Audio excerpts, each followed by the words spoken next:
momentarily. Dude, we're live. Are you ready? All right. What's up, guys? Yeah. Now, listen, for the folks that have been following the 12 Pods of Christmas, they may not know, but dude, the lives that you're on are a ton of fun to watch. And you kind of you spread yourself pretty thin. You're on a bunch of different lives throughout the week. What's crazy is, and I'm going to let him tell the story, but guys, it's 2 a.m. where he's at, 3 a.m. maybe now where he's at. So, yeah. Yeah, just 2 o'clock in the morning. Yeah, dude, brutal. Man, we appreciate it. So, Brian, introduce yourself, tell them where they can find you and all that kind of stuff while I get all the stuff ready. Yeah. So it's Wasted Talent Fabrications. I'm Brian. You guys can find me on Instagram and Facebook and obviously YouTube. And we do all kinds of car stuff and been getting more and more into the lives as of recently, as Mike was saying. So, yeah, that's basically where you can find us. Yeah, dude, it's so fun watching. I always have a hard time. I don't typically do panel shows, panel live streams, because it's so many people talking over each other and stuff like that. And the delays between each other is pretty tough to deal with sometimes. So I've typically shied away from that. All the ones you're on, sometimes there'll be like 6 people on there. I'm like, oh my God. So I'm watching them and I'm loving it. And so we're actually going to do a panel video or a panel live stream on Wednesday night, just before Calvin and Andrew Nelson are on. I left one night as a buffer during the 12 pods because I was like, man, listen, if somebody needed to they need to reschedule something, that still keeps me open. Right. Well, yeah. I realized today, I'm like, I didn't feel that. Nobody's canceled yet. I was like, we're just going to do previous guests. So I'm putting it together probably right after the live stream tonight. And then I'll send everybody a link that has been on the channel before. We'll get one. Looks like we got a bunch of folks in the chat here. But before we talk that stuff, before we talk that stuff, thank you to everybody in the chat. Make comments, inappropriate stuff. It's probably best to not say subbed as in the chat. I don't think YouTube likes that for whatever reason. I really don't care. Don't type wieners in it because Facebook doesn't like wiener. So just as a heads up, that's why I got banned for a week before the 12 pods of Christmas. But I got to thank some folks real quick. You guys know the deal. Andy's computer repair. We wouldn't be doing it without that dude. He came out. We've got a satellite system that shoots from the house to the shop, allows me to have internet in the shop, podcast room. Hawassi Tire and Lube, 3,000 subs last week. 300-foot burnout attempt is coming. I'm telling you, it's coming. And then we got to thank the folks that made the room possible. Big Bad Daddy, the Cowboy Yankee, John Marat, Dino Cardella, who's probably going to be in here, Donovan Green, who is Daniel Green's brother, who's been on before, Tyler Petrum, Tom Stark, who was on with his family the other night, Matt Monroe, Big Blush Garage, who was on yesterday for a few minutes and then had his own episode a few days ago, Ryan Wing, Streetcar Chronicles, same thing, and all the folks that watch all these videos, you guys all make it possible. But those guys made the room possible. Certainly appreciate that. John Hooper, you're saying it right. No punching in the wieners. That's what Facebook did not like. I've said it all week, so maybe they're okay with it now. But they weren't with it then. They banned me for a week. It's pretty funny. They frown upon that in this establishment. Yeah, it's too funny. And I'll tell you, I'm not gonna punch. Maybe if I say I'm not gonna punch 815 LSX swaps in the wiener next time I see him, that'll be okay. From my experience, I don't believe it's going to be okay either way. They're pretty not okay with that. Yeah. So let's run through. We'll thank some folks in the comments here. Turlo, who's been on before for a quick 16 and a giveaway. Yeah. That was cool. I'd love to have that guy back on for a long format like what we're getting into here. 815 LSX swaps. Love you guys. Danny been in here a bunch. 12 pods of Christmas is Danny's brainchild. He was like, you got to do this. And I was like, let's go. But I'm in. We only watch from the YouTube side. And so you don't see the Facebook messages come through really, unless you put them up. Yeah. And so I've been trying to do that. One thing I've realized is it's really hard. You almost have to have somebody else behind the scenes doing all that stuff. If I had somebody behind the scenes doing that, it would be great because then I could see the comments as well and I could focus on the guest a little bit too. Carl Steamy, who, a.k.a. Dino Cardella, a.k.a. the Hot Carl Malibu from Race Week. Nice. Oh, hey, it's the first one, Backfires and Burnouts. Yep, it's one of mine coming over. That's awesome, dude. Appreciate that for sure. We're big fans of burnouts over here on this side. Who else is in here? Dudes with Wrenches is up in here. Junker Clunker's in here. It's gonna be a good night, guys. John Hooper. Let's see. Sorry, I'm trying to run through this. Yeah, he was in early. I appreciate that. He made a comment earlier. He said they need some waiting room music, and I was like, "That's a great idea." I don't know how to do that. Yeah, I don't know how to do that. I don't know either, but it's a brilliant idea. Or some sort of. I know you can do there's a way to do a almost like a commercial. You can put. Cletus has done it before, where it shows like a small episode before the live starts. But I don't know how to do that yet. I'm in. I'm gonna figure that out, and we'll keep you updated. Danny, this will become a tradition for sure. I love it. The crazy part about 12 Pods of Christmas is I love talking to people. I love podcasting. I thought I would be wore out by now, but if anything, I'm getting more excited and more ramped up as we lead into the last few days. I'm going to be kind of sad when it's not doing it, I'm telling you, once you get into a swing of doing these every single night, I want to say I went something like 2 or 3 weeks with doing a live every single night. Dude, you're crazy. Or straight. You get into it, and it's like any other addiction. But like Dudes was saying, you can do a partner on StreamYard now where someone can run all that for you. Like Dudes and I share the Saturday night one, and it's awesome until we start stepping on each other's toes. Like somebody will pop in, I'll go to pop them in, and then he hits the button at the same time, so they come in and takes them out. Yeah, that's awesome. And then one of us looks at the other and has to be like, "Hands off, it's yours. You can do it."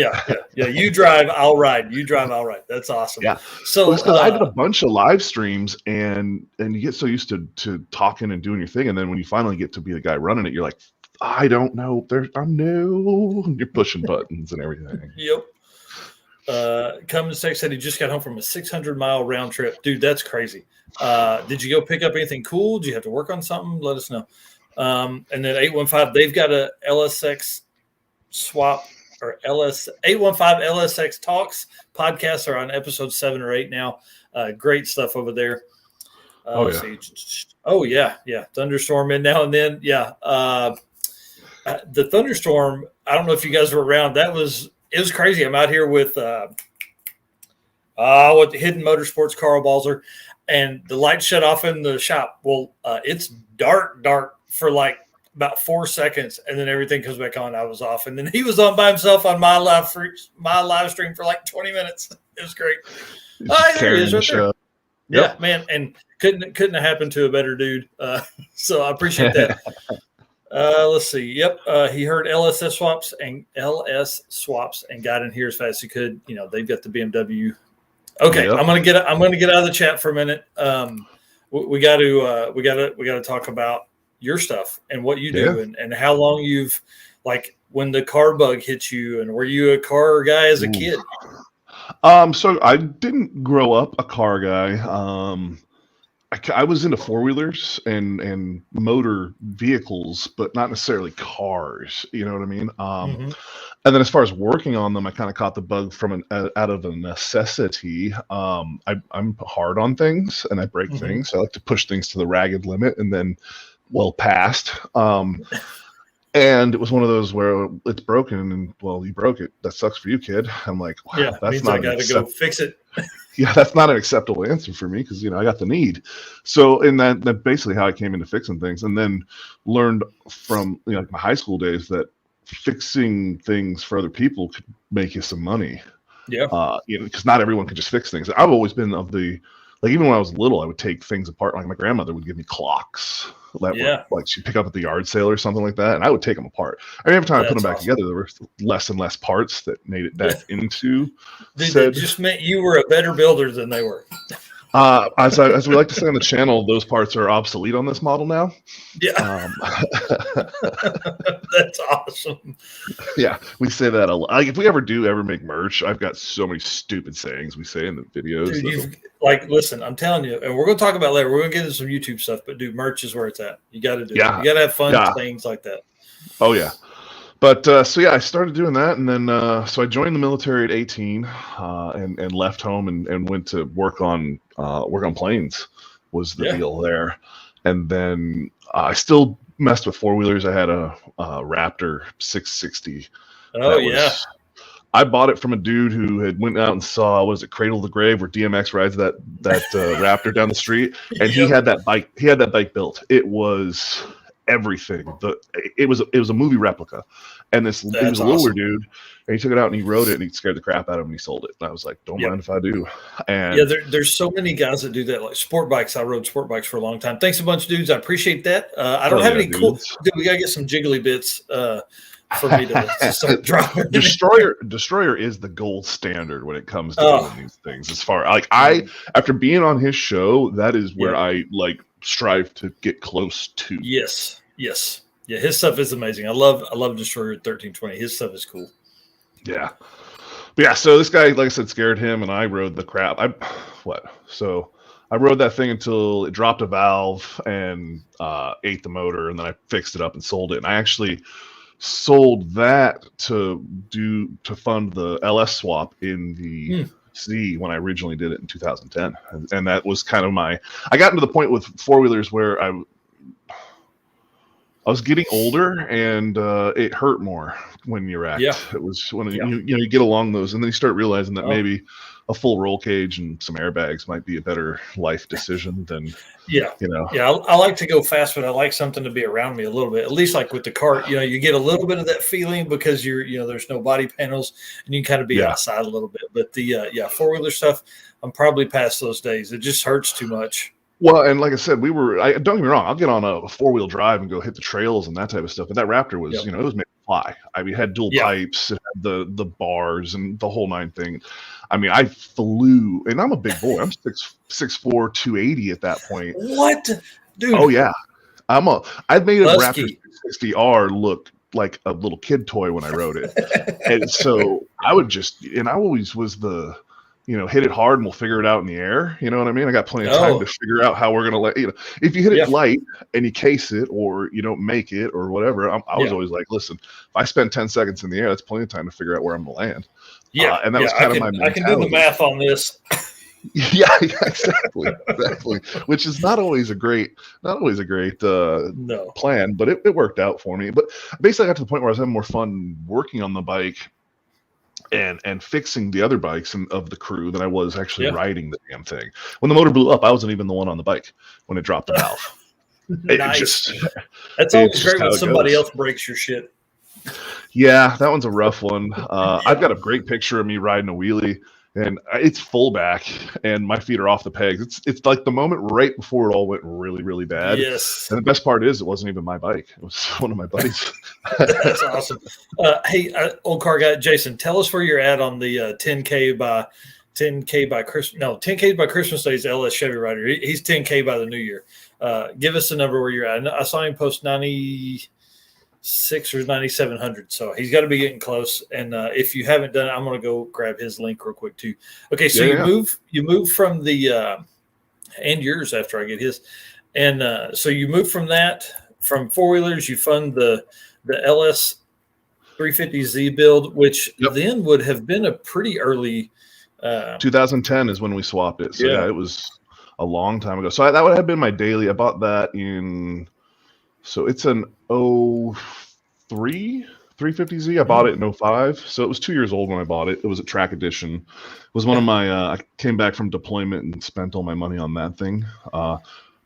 And I dailied that thing for years. And then caught a chair in, 2007. I did San Antonio, Texas from a school there to Norfolk, Virginia in, I think it was 16 hours or something like that. It was just a bonsai run.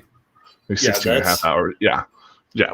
It was hammered down. I obeyed the speed limit the whole way, I swear. I'm telling you.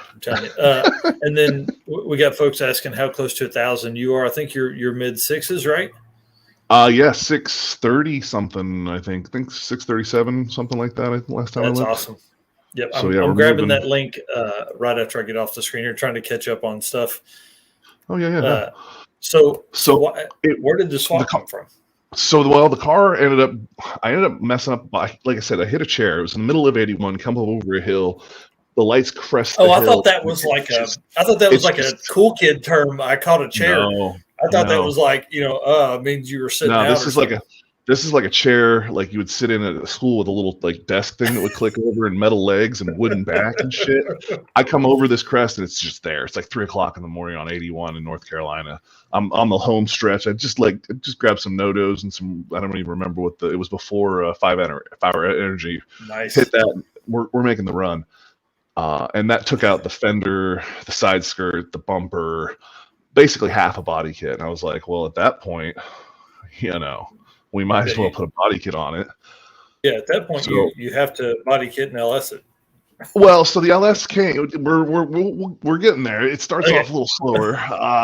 So like I said, 2007 is around that time, and I start putting parts on it, and it's like 7 different colors. It's still my daily at this point. So I'm driving this busted ass 350Z with, a carbon fiber hood and white fiberglass panels, and then it's yeah. So I finally like 08 or so, I get the car gets painted. And because no one wanted to touch a kit car, I ended up going to like a custom painter in the area who was known for doing good work. So that cost a pretty penny, but I was like, ghost flames down the side. And it's the full on, show car job. And of course he's like, hey, let's put it in some car shows, because that was his way of running a business. And the first car show they put it up in PA, it won an award, and then I was hooked. From that point. Yes. I was like, well, I mean, what else can we win? And then it just went down the rabbit hole. And so the motor had I had an intake and some dress up pieces, but I never really did much to the motor because I still owed on the car. It wasn't even paid off, Oh man, you got custom paint on this thing that's not even paid off yet? That's awesome. Like a stupid amount of custom paint. And then like we even went into like we did the interior, so it's all leather and suede interior. The flames on the outside of the doors are actually inversed on the inside in leather and suede. So when you open the door, the paint line actually goes through the door jambs and then meets up to the flame work that's on the leather. It's stupid the amount of detail I went into. But that was the thing that was winning the car shows. It was like you go in and you look at it, and even every little detail was in place. Like I even cut the vents out of the dash to put the grill material that we'd put in all the vents on the body kit in the dash, so it all goes together. And basically did all that. Oh no, you're good. So I basically did all that until the car was just about paid off, and my buddy brings me a magazine and shows me this. It was the Sicky LS Swap Z that just made one of the magazines. He's like, bro, and I'm like, yo, that is sick. And he's like, yeah, they're up in Baltimore, which I'm in Southern Maryland at this point. Yeah. So I literally drove up and showed up at Sicky. Was like, hey guys, what's up with this? Because they were just getting into prototyping and please show me this. Yeah, I was like, so you got any more of these kits? What's going on? And they had just prototyped the kit and had like the kit they were using to make the instructions on a car and like the backup kit. And they didn't need the backup kit. And I got one of the first kits. Wow, that's cool, man. And was able to get in and basically ground level on that. Yeah, and that's pretty cool.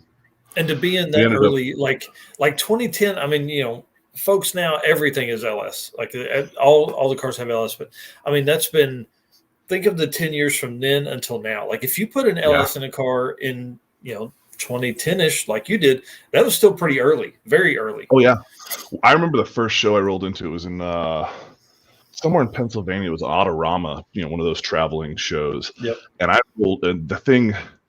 We rolled it straight out of the paint shop because it had the front bumper redone on it. The gas hat was leaking because the O-ring had broken at some point during the something. So it smelled like gas terrible in the car the whole drive up there. We're driving the windows down, heater up. I roll into this thing, and everyone, because it looks full Fast and Furious. Yeah. And I roll in, and everyone starts looking, and I got dual 3-inch dumps that dump turn downs right underneath the seats, and so I gotta open up, and she just starts cackling, and everybody in this giant arena, the Farm Fair complex or whatever the hell it was called, is giant. Everyone's just like, what is that?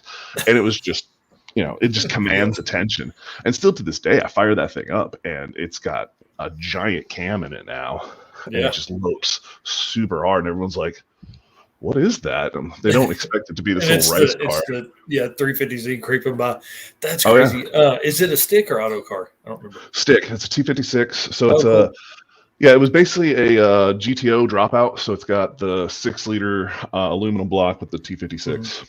That's cool. And then I destroyed that, and now it's a 6.6 liter stroked little monster. Nice. Dirty Panda's here saying he just got a message from Swan Gang. Him and I are working on some social media stuff that I hope will work out for him for sure. Nice. Gonna use some stuff to help folks grow. Let's see. Yeah, I see he was saying they used the LOJ conversion kit. Yep. And then 815s, they used the Sicky setup in the 240. In his 240, yep. Yeah. That's cool. Yeah, no, I've really liked their kit. It's just I had an issue with the shifter I had to go through this last year when we, where I'm rebuilding the car. I actually had to go through and re-bush them the whole thing because the bushings had worn out over the years. But other than that, that's about the only issue I ever had with the kit. Man, that's crazy. That makes me think about I probably need to put a new trans mount on the old truck. So I was driving it the other day, and I just kept getting this feeling like something was moving around that shouldn't be. Yeah. And typically I chalk that up to the suspension, but it may not have been. Maybe it's the trans. Well, that's I knew something was going on in there when I couldn't get reverse anymore. It was like, okay, we've got problems here. Something's wrong. Yeah, you beat on some stuff. I mean, you think about it, is it pull out setup in that car? Like how many miles? How was it beat on before? And then I'm sure you're always super gentle on it and things like that. Oh, that's the worst part is because I don't drive it all the time. I beat the crap out of it every time. Poor tires. Yep. That's what's, let's see. Okay, Battery's talking about this. So that takes, next level stuff. So, that car is probably what puts you on the path of like, let's modify all cars.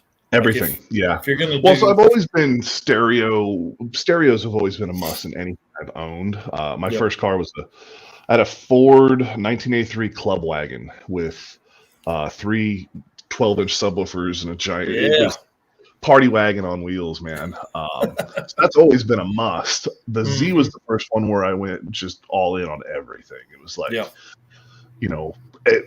the car has 7 TVs in it. There's no need for that. There's no need for that. Dude, it's like there's 2 seats. I know, 2 seats, 7 TVs.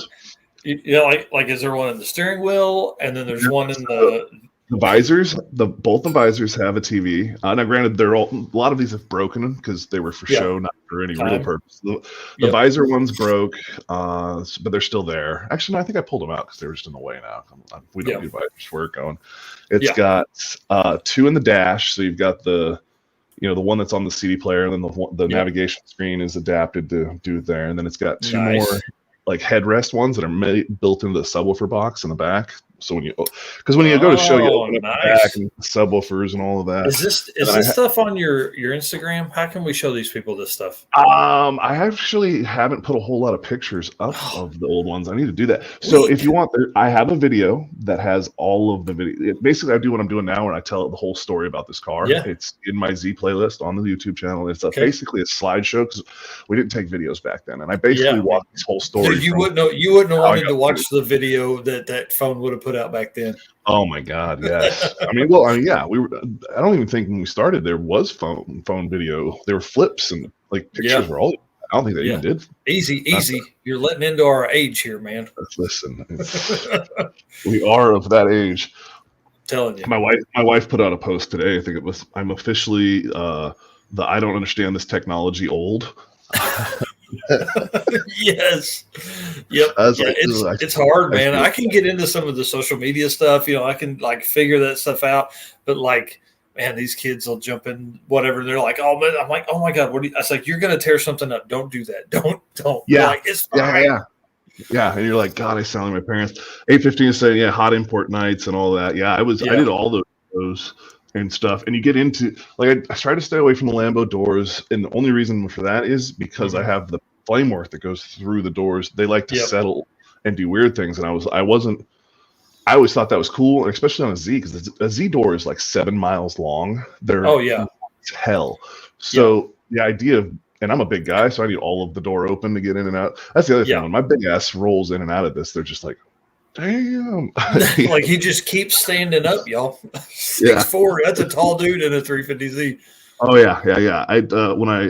When I took it to the drag strip, my head was basically firmly sitting against the freaking headliner and headrest. That thing, because I'm so damn tall. I definitely need to do a real seat in there.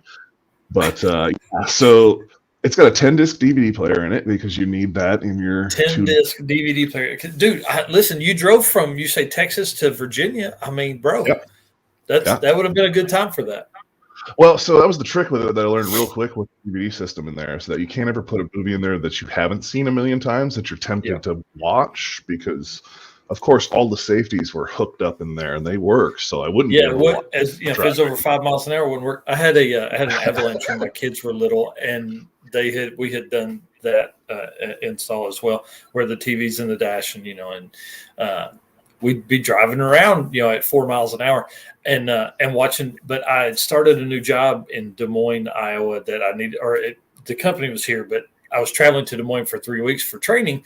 And so I would stop at just as you hit the edge of town, there was a red box at a Walgreens, and I'd rent 3 movies, and it was 6 hours to Des Moines, and I would just play those movies the whole time. Yeah. So I'd leave on Sunday night, as late as I feel like I could do it. It was a 6-hour drive to the money, and I just, when it'd be done, I'd put another one in, Yeah, that's the way to do it, man. When you're those long roads, man.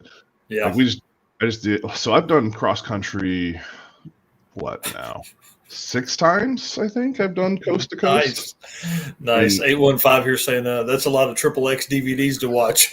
Listen, there is so a boot that there. So we did a show with that car called Auto Erotica, is what it was called. And nice. It was in the Jersey Convention Center, and it was a porn star convention with a car show in it. And, nice. It's there's a slideshow for that, but I haven't put that. That's not out for general consumption. That's great. Danny, this was a long time ago, like 8 years ago, that I traveled to Des Moines. So that's pretty cool, man. We run the same stomping grounds there for a few weeks. It was like 3 weeks worth of training, I think, with them.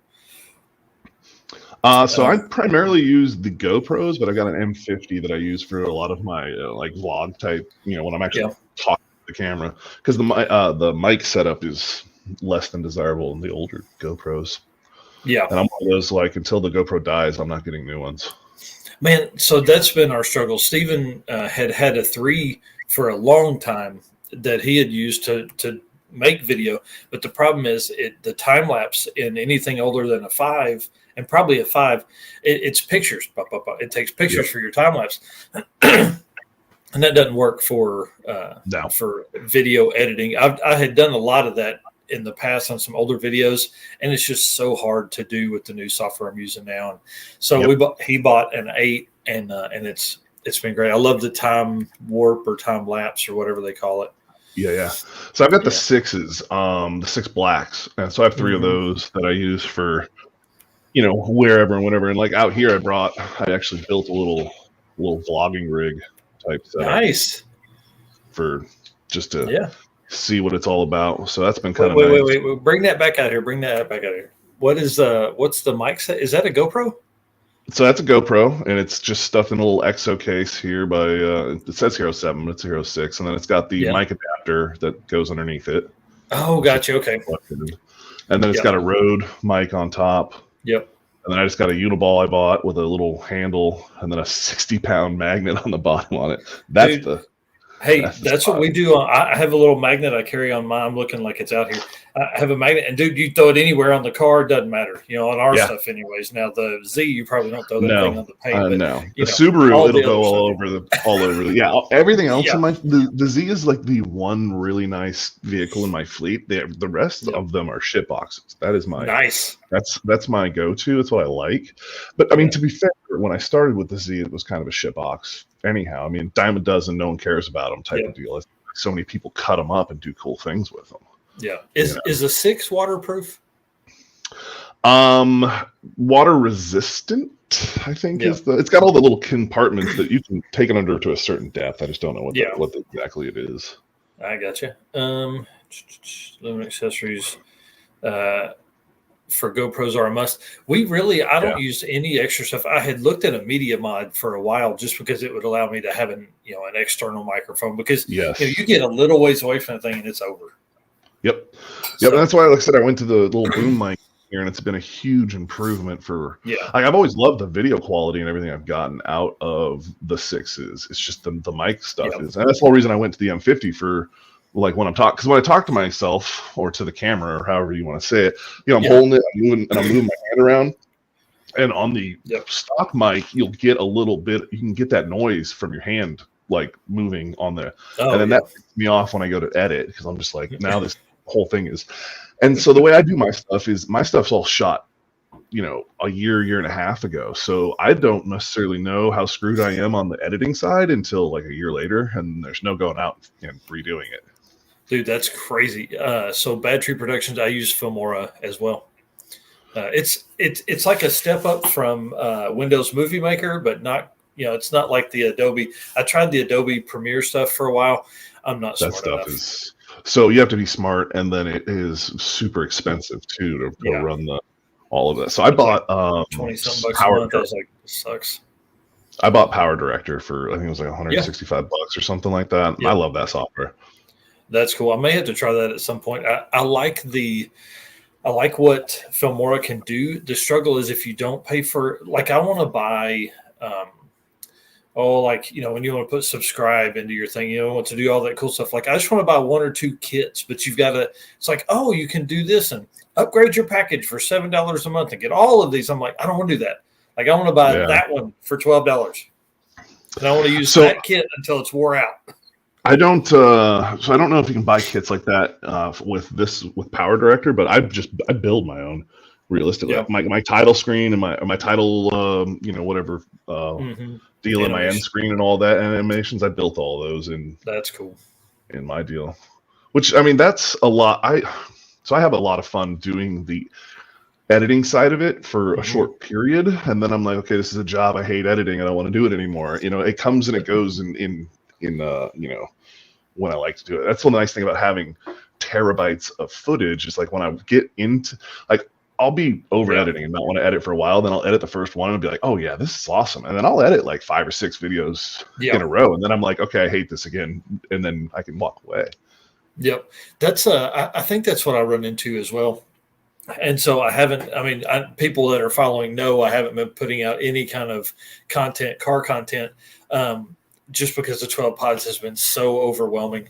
But that's coming. I've got a ton of stuff that's like kind of queued up, ready to go. I've named all the videos and all that kind of stuff. So all I can do is just, I can basically drop them and cut the hard stuff out or the bad stuff and then move on with life. Because that's probably the biggest thing that I spend more time on now is how to set up my videos to edit. Like, not necessarily in the shooting of them, but in how I'm pulling them off of my SD card onto the hard drive. Yeah. So that's what a lot of people don't realize. Oh, you just edit a video. Like, I spend half the time just getting it into the layout and having everything there. Okay, now I've got it all there, and now that's my first pass, and I'll make 4 passes before you're finally ready to go in and transition all the different shots and do all of that stuff, and then play with audio. By the time I hit render on that thing, I've gone through the video, front to back, probably 6-7 times. Man, that's crazy. I typically don't go that much. I'll watch sections of it. If it's like a 10-minute video, I'll watch sections after I kind of get. The problem I have is I'll get in and I'll start doing my transitions and I'll start cutting audio and moving stuff. And then I'm like, okay, I'm going to watch this. And then I watch it and then I don't ever go back. And it's like moving to the next, and I do it like that. And then I'll watch it before I put it out. And I'm like, that's why I do complete. That's why I do run-ins, because I'll do a front to back, and I don't like to, because I get run into the same problem. If I try to do everything in a section at a time and move my way through, stuff gets messed up. I have to go through and cut, like, do an entire. If I'm doing transitions, that's the last thing I'm doing, and then I run front to back, and then the very last thing I do is make sure the audio is not having any issues, or crank it up, or lower it down, and make sure I don't have something like that. And I found if I keep to that deal, I don't miss things as much. That seems to help. My biggest thing is time, really. You can do a ton of stuff, but dude, you can have 5 or 6 hours in the video, and you know how it is, man. You spend 5 hours, editing, uploading, all this stuff, and then you get it out there and you do this what you feel like is a great description and a good title and a decent thumbnail, and then like it gets 40 views in a week. I'm like, yep. If it's going to get 40 views in a week, I'm just going to throw some random shit together. Screw y'all. And then you do that, and then it gets a bunch of hits, and you're like, I don't fucking understand this. Dude, I'm going to tell you right now. So the first, so we had one video from Race Week that went like 6,500 views in hours. I think it was like 5,800 views in like 6 hours. I was like, this is our breakout year right here, dude. The next 7 videos did 300 views in a week. Yep. I'm like, but it was timing. I'm telling you, we had to be the first one out. We had to be the first people out that day, because like day one of Race Week is always big, for YouTubers and stuff, and people are trying to find that content. So we're changing that up this year for Sick Week and Race Week too. But for Sick Week, we're going to be live a bunch from my phone onto YouTube and probably some Facebook, but we'll probably stick more towards Instagram and YouTube, because Facebook still pisses me off because of punching and winning. Yeah, that's crazy. So I don't do a whole lot of, realistically, if it wasn't for this channel, I wouldn't have much of a Facebook presence, just with everything that's going on. Instagram, I wouldn't have at all. The only reason I have it is because of the whole YouTube deal. Man, I love Instagram. I don't hate it. You know what I mean? It's just, I wouldn't have, I like it way more than I like Facebook. Don't get me wrong. It's just it's one of those things where I wouldn't have gotten into it. I didn't see the point of getting into it. Now that I'm in it, I dig it. I try to post something every day and do all that kind of stuff. And it's kind of cool too, because there's a lot of people that like to see a lot of my like day job stuff. So I've been playing around with putting up videos and pictures of. Yeah. So you posted a picture the other day of like, it looked like a big airplane that was like next to some bridges or something. Is that right? I don't. Did I see that? Yeah. So that was a EA6B that we moved. So that was it was a retired plane. It was a static display, like they put it up on sticks, so it looks cool. And we had to move it from Andrews Air Force Base in just outside of DC up to Annapolis, where the naval yard is. And so we moved that in the middle of the night up 495, the belt. Dude, that's crazy. Belt, had that thing shut down, drove it up, and then hit 50 and took it all the way down. That was a wild night, because I did so many things that you would normally get in trouble from the cops for in front of cops who were telling me to hurry it up. Like I ripped a stop sign out of the ground because it was in the way. We took down a yield sign because it was, I like dismantled it. We took the front gates off a naval installation, like picked them up, took them off the rails and laid them down. And the cops and everybody are just watching us do it. They're like, oh yeah, hurry up. We're on a timer here. It's no big deal. And I'm just like, I know people that have gotten drunk and gone to jail for less. Yeah, for sure. Backfires and burnouts here saying I did a 1-year channel anniversary video yesterday. It took 7 hours to edit. Those are probably the hardest videos because you're having to go through all of that old content to find it, to pick your right stuff. And a lot of times, like unless it's something with the cart or the old truck or the MG, I don't keep that content because I'm like, I have the video. Yep, I can go grab that section of video. Yep, I'm the exact same way, and because I have so when I left Maryland to go to New Orleans, I had 4.5 terabytes of raw footage to edit. Yeah, I've just been stacking it. So it's one of those as soon as the videos have aired, and I know I don't have to go back and fix anything I may have missed, delete on the original footage. It's got to go. Yep. Stuff. Well, and I don't use my phone typically for very much, just because I don't have the space. I'll end up getting halfway through the video and it'll be like no more space. I'm like, oh my god! So that's what 6,000 pictures will do for you. Yep. The lifetime $80 on Filmora is worth it, and that's what I did. I had edited a couple of videos, and again, I went from Windows Movie Maker to Adobe Premiere, thinking I was gonna go next level, and it was like way too much. So Filmora, I was like, dude, this is perfect. 3 videos. Yep, let's do it. And then there's so much to all that stuff though. And you can do so much with each video. My struggle is like we don't get enough views for me to feel like I need to spend that time. But at the same time, if you don't spend the time, you're not going to get as many views. You know? No, you're totally right. It's like thumbnails. It's like I've been doing thumbnails and all the things they say you're supposed to do since the deal. You know, since I kicked it off, and like we were talking about this last night. You know what I mean? I went 2 years. I just went over 2 years, and I've had more growth in the last 3 months than I have in year and almost 2 years prior. And it's 100% because I'm not letting YouTube push my stuff anymore. I'm out here doing these lives and then going out and doing these things. And I think the car community is or the YouTube car community is really crazy. Like you almost have to be bootstrapped into this community. YouTube will not push you in this community. If you don't have, even look at like Garrett bootstrapped right off of 1320. And then look at all the channels that he's gotten to come up since then. You know what I mean? It does happen, but it's very far and few between. The cool thing about Garrett was like he knew social media before he leaned into that, right? So he was running 1320's deal, and then got some traction with Cletus and was like, "Let's go," you know. And then Kyle's like, "Yeah." And so think of all the like guys like us. I mean, if I wake up and I've got 2 or 3 subs, I'm pumped. You know, like that's the way it works. And like, I think that's one big benefit of doing the live streams, especially on a bunch of other channels, is you'll pick up 5 or 6 or 7 in a night while you're on with somebody. Oh yeah, and it lets other people know what you're about and get to see your personality. You know? I mean, because the personality that you get to see me when I'm interacting with people on these panels is not necessarily the same personalities you see in my videos. You know what I mean? Like my interactions with the people that are in my videos is very the same because it's pretty much how I am all the time. But a lot of my videos I'm by myself, so I'm interacting with a camera, and that changes it a bit too, because there's no back and forth, and that's what I need. Like these guys that do live streams where they just talk to the panel or to the chat by themselves. I have so much respect for that because I can't do it. I feel weird.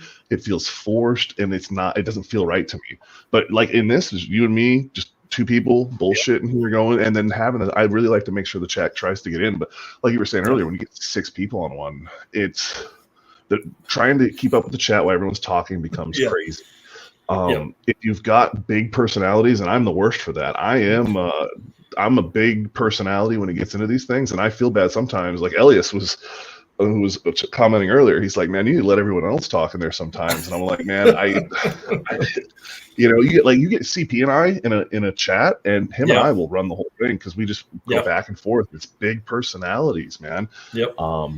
And tons of great content, like tons of good conversations. I mean, tons of stuff that like you guys are covering good stuff. I do want to answer 815. He asked if live streams help your channel with watch hours. There's no way they can't. Like if you're on for 2 hours, you know, we're going to be probably at least an hour and a half or 2 hours tonight. Like there's no way that can't help, you know, especially if you're close. So for hours, you figure, let's see here. Let me look. So my last one, I did 83 hours on Saturday when we were live. That was just awesome. Saturdays. In the 134 hours on the Saturday 2 Saturdays ago. I mean, it depends on the weekend, but if you're short now, hours are never where my problem is because I have such a catalog and my stuff's being watched by a bunch of people. I don't have a problem with the hours. It's always been subscribers for me. Dude, 1,000 comments. That's crazy. That is crazy, man. We get like 2 comments and I'm jumping over the moon. Oh, the comments fly on our live streams. 1,000 is almost, pretty much a standard but we'll run, for at least 4 hours every night. Well, I thought he was talking about comments, like, comment in the chat. I don't know how to see that. Where would you see the quantity of? In a live stream? In the chat comments, yeah. So if you go to. You got to go to content, and then if you go to lives, there's actually a control room for live streams, and it has a bunch of cool data in there. You can also put polls up in the chat and a bunch of other cool stuff. In there. Need to do some of that. Yeah, sure. I got into that. So I'm big into the analytics and stuff because I'm a numbers nerd. So I like to see all of that. It's like a lot of people, CP especially says, don't worry about the numbers. Don't let it get in your head. Like, I'm not worried about it. I'm just super like I want to see it. I want to know what it is. Yeah, I really like them, but Turlo, I'll be getting sometime in April. I'll be getting back to Oregon. It's going to be after the LS Volvo build. I am head with the deal, but yeah, analytics, man. I'm telling you, it's my numbers nerding out with that. It's tough, man. What's crazy is like with when I'm posting shorts and you get that bump in folks, it makes the analytics side of it so hard to follow because I'm like, I'm concerned, what videos are doing well.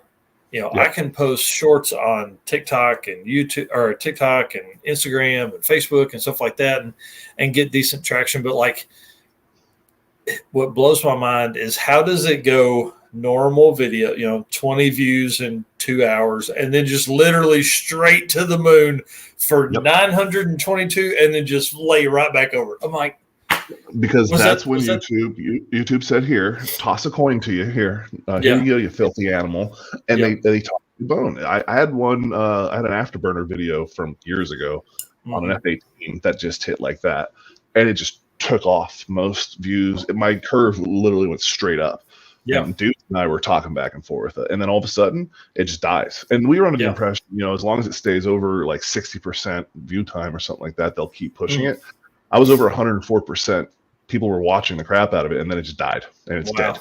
That's crazy. I don't know if there's any real rhyme or reason to any of it. I just started getting into these shorts because I'm not a huge fan of them, but I put Midnight Road Garage did a shop drink challenge, and so I got in on that and did the shop drink, and I got like 2 or 3 subs out of that, and I was like, shut up. Yeah. I'm like, all right, I'll test the water one more time. And I did that afterburner video and I picked up another 4 subscribers there. And that one hit 2,100 views, which for my channel in a short time. Yeah. We don't have Spotted Cow down this far. They stopped at, I think it doesn't go south of Missouri or something like that, or halfway through Missouri. Ryan something like that. Ray. What's up, guys? Yeah. Let's see here.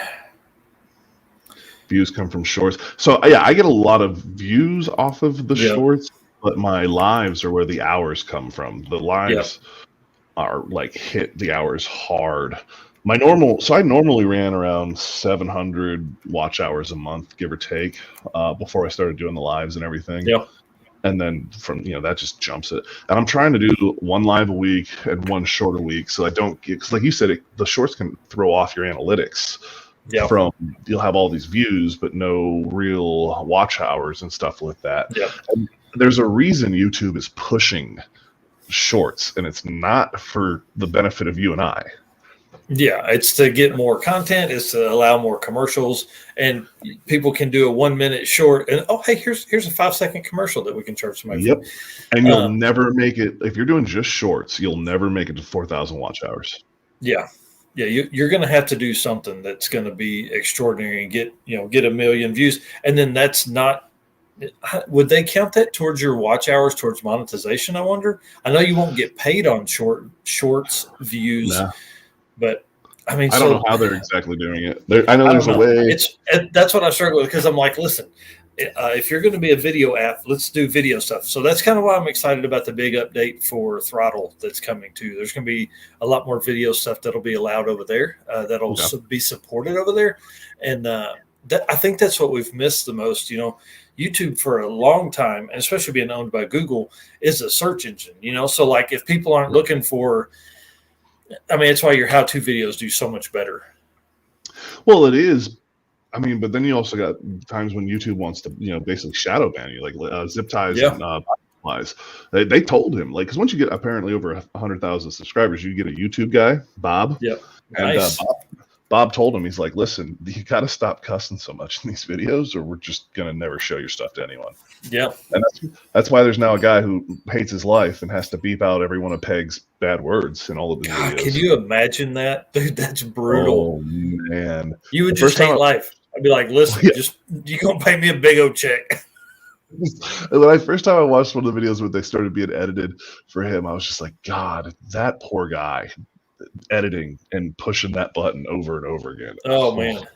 Bad 'Cause I Jimmy used told me to, here they're trying to kill TikTok. Same thing with the lives. They want to get rid of Twitch. yep, You know, and really they're probably not trying to get rid of that stuff, but we've got 20 folks on here watching now between YouTube and Facebook. So I mean, we're taking 20 people out of the mix that could be constantly watching ads because there's not ads that are dropping while we're live. yeah, while we're live. Well, I think what he Yeah. was saying is YouTube's trying to kill off these guys. YouTube's Oh, I trying got to, you. because YouTube has been they've had no competition. Yeah. Yeah. There's no one out there that can compare to what YouTube is doing. So Yeah. it's allowed them to do whatever, and they're threatened by that now, which is why they're pushing shorts so hard because they don't want Yeah. to run to TikTok and stuff like that. Well, and like my struggle with that is like that's why I have TikTok. Like I mean, I typically don't watch YouTube Reels. I don't watch YouTube Stories or Instagram Reels, Instagram Stories. I don't watch Facebook Watch. I mean, like everybody has their place, and I'm a 40-year-old male, and I'm not their demographic. You know what I mean? They're like Yep. little kids. We need kids back on YouTube. Here, let's do YouTube Yeah. Kids. Let's do shorts. Classic Well, Ride Society is right. YouTube pushes your video for select viewers. If it gets good response, they'll keep pushing it out. I get that. I wanted to push some of my stuff out. Well, that's what I don't understand. Like that short that was doing over 100% viewer. Everyone was watching it at least all the way through, and then some. Yep. Why did it die all of a sudden? There's no rhyme or reason to that. Yeah, and like literally, they just turn it off. They don't show it to anybody else. It's not like this. Oh, it fell off, and there were thumbs down, and people were making negative comments. If anything, negative comments help. I had 200 views, and then an hour later, I had 8. It was just done. Yeah, it's crazy. Danny's asking, so if I watch any of your videos, it counts? ? Provide I subscribe. You actually, I mean, I hate to say this for guys that need the subscriber count, but you really don't. You don't even have to be a subscriber to the channel for it to help.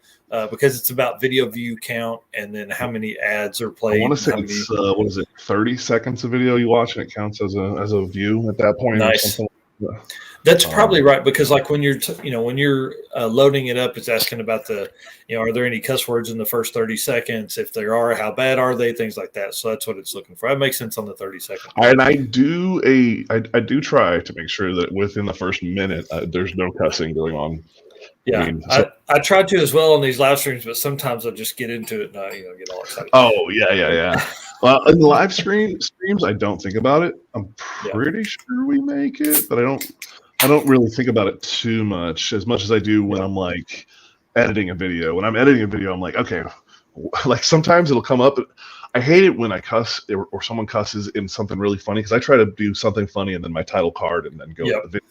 And sometimes the funniest part is me saying or somebody cussing, and I'm just like, damn it, I can't use that for a title card. Right. Like some of them I've actually edited it out just because it was too good it was worth the effort to get that moment. That's pretty awesome. 815 saying he got a message that he's eligible for monetization for Instagram. That's a big deal. Hell yeah, dude. You need to look into that. Yeah, and then Justin says I need to punch him in the wiener. Yeah. Next time I see you, 815, which will probably be, if he comes down for our Dragon Drive in April, it'll be then. I'll get video of that. Maybe we'll just go live. I'll walk up, hey, buddy, right in the wiener.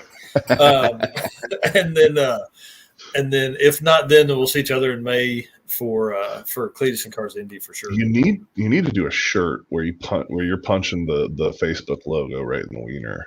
Or your logo is punching him in the wiener or Genius. Something along I'm making those that note lines. right now. Yeah. This is literally what especially CP and I and dudes also, we get into these lives and this shit just hits, and it's like literally it's almost like board meetings back in the day. I feel like we're sitting here with our scotch and smokes. We're just throwing shit at the fucking wall to see what sticks. Yes, logo punching. See, there's dudes right there. Oh, nice. Ryan, dude, what the heck happened? He said, I just had 642 subs. It literally dropped to 495 this afternoon. Now, I will say Big Chief 60 or something like that had that happen quite a bit. And it was a lot of like bots that were subbing to folks, and they were going and cleaning that stuff out. And I think at one point he lost monetization because he lost something like 1,300 subs or something. See, I've never had big gains, but I've had. So, and that's the thing. Once I started doing these lives and getting some serious gains, the YouTube is ruthless, man. If YouTube, if you get another basically content provider that subs to you, they automatically flag that for sub. It does not matter. If you sub to somebody and they sub back, and there's not, if you don't watch some videos, like and comment something in there, they will automatically, like if you ever go into YouTube Analytics, click on subscribers, click on see more, and then go to the top, and where it says subscription source, there's different categories that you can see your subscriptions from, and one of them is other. If you ever see subscriptions taken away in the other category, that's YouTube. And that's YouTube taking them for whatever reason and giving them back. It's where they do their dirty business. That's crazy. Oh yeah. So in the last year, they've taken almost 25% of my subscribers that I've gained in the last year I've lost, either from the YouTube or from people unsubscribed. Those folks that are not, they're not a contributing member of your society. Essentially. So, well, here's the thing. They still look like they are subscribed to me from their channel. They still get my notifications and all of that stuff. YouTube just doesn't count them. They don't count towards my. That's crazy. That's I did a whole video on this because it was and the thing is, so YouTube knows what you normally get for subscribers for a period. So when you start exceeding that all of a sudden, they throw everything into review. So one day I got 7 subscribers. The next day YouTube's like, no snipe, and they took all 7 back. And I'm like, what the crap, dude? That makes sense. So I'm gonna watch that video because that's what happens to us. Like we'll have a big day where I'm sharing stuff, and I'm like, hey, we're trying to get to this number or whatever, or I'm. What has worked well for us, we've talked about a bunch in the past, is the Instagram formula, where you're just over there hammering Instagram and hammering your followers, all that kind of stuff, and then it'll be like one day we'll have like 11 or 12 people, and then the next day it's like -3. I'm like, what the fuck happened? But that makes sense. So from what I've found, so if you so my average and what I figured out for my channel was anything more than 6 subscribers in a day automatically flags them, and they pull them the next day, and then they'll slowly give them back to me depending on what their interaction. And then I found on every single any channel that subs to me, they automatically vet that. And it's all about what they're willing to let the computing power at Google, do. Like, because Midnight Road and I did some science back and forth on this, because we're big science nerds, you know what I mean? Yeah. So dudes do the same thing where we just test things to see what happens. And so he had a account that was another channel of his and subbed, didn't do anything. It showed it for a day and then kicked it off. Man, that's crazy. And then he found out that he liked a video and commented, and then it gave it back a couple days later. And then he has another channel that's just, or not a channel, it's just his, an account, no channel, no content, nothing. He subscribed, didn't watch anything. It gave it to me and left it. It never even prompted a review. Because, man, that's so wild. Well, and it makes kind of sense because, like, if YouTube was going to vet every single subscriber for every single account, that's a huge amount of processing power that it would take. Yeah. So it makes sense that they lower it to there's far less content creators than there are accounts on YouTube. Yeah. Even talking about a shit ton of people. Oh man, it's wild. We use vidIQ and TubeBuddy both, and you can go through comment, like you're in the comment section, and it'll show how many subscribers, like on, if somebody made a comment, how many subscribers they have. And it's crazy the amount of people that are making comments that have 1, 2, 8 subscribers. There's very few people that are making comments that have 1,000+ subscribers. We end up I'm terrible for that, commenting on other people's stuff, just because with everything going on, it's not like I'll go through and watch your stuff, and normally, like CP says, I'll do it like he does, where it's on over here while I'm doing something else. I'm listening, and I'm looking over and seeing what's going on, but it's just like whenever anyone comments on mine, because I know how much of a pain in the ass it is to go in and comment. I know how much kind of time that takes out. I make sure I go through and comment back, because at the very least you can do at that point. But I understand it takes time out of your day to come in and comment on a video, and I really appreciate that. Yep. And then the guys that want to come in with the crappy comments, I'm just like, wow. You got those are the dudes I love, because I'm poking that bear. I'm like, let's go, bud. You want to fuck with me? Let's have some fun. Let's get you back in this. No, because here's the thing: YouTube loves the interaction. They don't care how it comes. Yeah. So I'm like, poke, poke, poke, poke. And then they'll come back with something. And I'm just like, it's like internet war. Some of them I do. The most of the time I try to just be like, whatever. I just don't even. Yeah. Like there was my most recent one. I even posted up because YouTube doesn't tell me when I get, like, if I get a new comment, it'll tell me. But if someone comments on a comment, it doesn't tell me. Yeah. And so I got a shitty comment on my van starter video about something, and some dude, rando, don't even know who this guy was, like commented and like took this dude to action. Not a guy I've ever seen before anywhere. That's great. Don't know if he's subscribed or not, but I got 2 more comments from a different guy that brought me back to that video. That's how I found it. I was like, yo, this dude, I think his name was Matt. I was like, Matt's the dude. So I made a post on Instagram and put it up because I was like, this is awesome. But dude, I love it. That guy, he like came in with the heroes with not all heroes wear capes. Yeah, seriously. He's like, he was something effective. If you can do it so much better, where are your videos? And I was like, yeah, what Matt said. yeah, what that dude said. Thanks for sticking up, man. I didn't see that in there. Yeah, seriously. Well, it's like somebody was telling me once you go over 1,000, they don't even give you notifications for subscribers or anything anymore. No, no, I don't get. So I was like, so I'm always jumping into that's what I get up and look at. Generally, as my morning routine is, how many subscribers we gained, and then that's where I got burnt out over the summer and took a month off or 6 weeks off because I was like, this is insanity. Yeah, I'd get up in the morning, it'd be like 2, and I'm like, man, I spent 6 hours on that video. But we have like 5 videos that perform that are my top 5 every month, and that it's like stuff that we did 2 years ago. That's how-to stuff. Like that's what drives me crazy. That's evergreen content there, man. That's not gonna bring you in new subscribers, and it's not gonna grow you. It's not gonna grow your brand, but it's gonna keep the lights on. You know what I mean? I don't like to do how-to stuff because I worry about liability type shit. Boots in his couch, dude. Listen, I get the reference. And I love you got money. We'll buy a new couch. That's another shirt right there.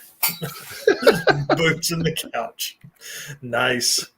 That is a good one. Dude, trolls on TikTok, it's brutal. So if you guys follow me on TikTok, I've been posting a bunch of the GM engineers are idiots, and there's all kinds of people like, oh man, if you don't like, maybe you should have picked a different profession, blah, blah, blah. I'm like, well, I don't work on cars as a day job. Like I'm doing this because I got the truck cheap. I'm working, you know what I mean? Like, just me saying that doesn't mean this is my day job and like, this is what I do for a living. Like, this is just a dumbass design, like literally dumbass. But dude, I bet I have that video. The first GM engineers are idiots did like 130,000 views on TikTok. And then this last one's at like 117,000. And it's like me pulling this bolt, right? Dude, they don't care what happens. They just want traction in the comments. They want people making comments. So on TikTok, I'll typically reply to every single comment. And definitely on YouTube, I reply to every comment. That's one thing that me and Richard Edward Dirty Panda have been talking about is, imagine these guys that get huge, there's a large following, 100,000 subscriber base. They can't go in and watch all those comments. So there's no way. Could there be somebody or even like the comments? I think that's probably the biggest hurdle you would have is trying to keep up with just liking it, but somebody's taken their time and made a comment on your video. It'd be great if there was somebody you could hire to like all of those comments on all of those videos. And you'd set a time, like if a video's over a week old, we're not going to worry about it anymore. But so that's what he's. Well, and I've seen certain channels that are like, I answer every comment for the first week or for the first day, or even some of the bigger channels that they, make it here in the first day, and it's to draw. It's a 2-pronged thing. It's one to get people to go to it within the time frame, and 2, I know at some point, like you said, it's not going to be feasible to respond to every single comment, but I'll do it for as long as I can. I love getting comments on stuff. We just don't get very many comments. We get what I feel like is decent view count or stuff is coming up, but to like comments, we get like 2 or 3 comments per video, unless it's something dumb, and then we get a bunch. So that's the one thing getting to this crew that I've gotten into with the lives in this community. The car stuff is just some great subscribers, man. Some guys that are Mhm. like Tim Windsor. That guy comments on every single He's awesome. Yeah. and has something awesome to say, and you can tell he watched the whole video and Yeah. genuinely appreciates, and takes the time. It's just like, that dude's awesome, man. Yeah. And Rich GT350 is the same way. I mean, there's a bunch of guys. Like I said, I could go all day about some of the subscribers I have that are just amazing. Yeah, it's really cool that the community of automotive YouTubers that we've met because of, I mean, literally making videos and trying to make a better, you're trying to make your life better because we document, I try and document all the stuff we do and make fun videos and all that kind of stuff. And that's brought us to so many different people. Like, oh yeah, Will Cross, I'm going to make it past 100 podcasts by the end of the year. We won't make it on the 12 pods of Christmas, but it'll be real close, like 96 or 7. So, another couple next week, and then we're good. Well, and some podcasts are. I've never been a big listen to podcast guy. I know a couple of different guys that were talking about doing them, and I just never really got. It never really clicked for me or anything. And then I got into these lives, literally just out of COVID and lockdown and hanging out with the boys, essentially. Yeah, you're like, I want to see people. This is the way to see people. And then too, for trying to get my name out there and stuff. There's, I definitely jump into all these lives for twofold. One, I dig meeting the people and get into conversations. But two, it's the exposure, man. If there's people that watch your stuff that would like to come over and watch my stuff, because right now YouTube isn't doing that. YouTube isn't showing my stuff to other people. They aren't. So if you're going to do it in this, it's just like you going out and hitting like Drag Week or Rocky Mountain and all these other things. You're getting yourself out there to a bunch of people that they're not showing you. I mean, look, Stapleton is a great example of that too. That dude was flying under the radar. No one was really pushing his stuff until 1320 gave him that spot. Yeah. And don't get me wrong, dude's doing amazing stuff. And that Cadillac is one of the coolest setups. Yes. And then he slept in it that whole week. But I mean, that whole deal is genius. And he did all of that to up the deal. Yeah. So and at the same time, like, he did that because he didn't want to spend the money.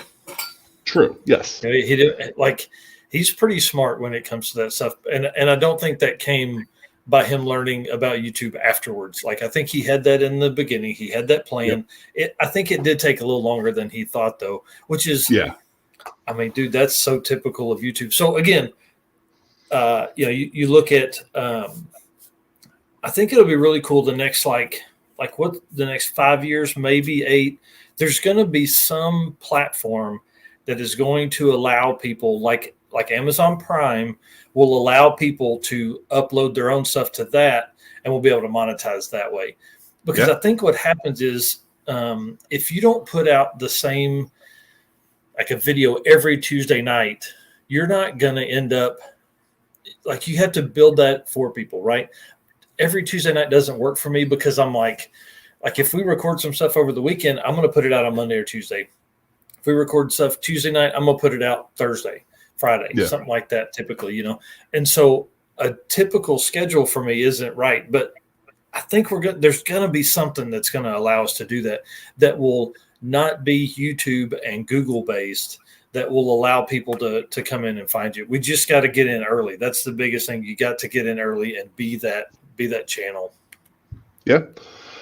You got to do something, it seems. But it's one of those, it depends what your goal is. You know what I mean? If you're going in this to be the next Cletus McFarland, I've got sad news for anyone. Oh yeah. It's just, it's not, I'm not saying it's not going to happen to you. I'm going to say it's highly unlikely. Yeah. You know what I mean?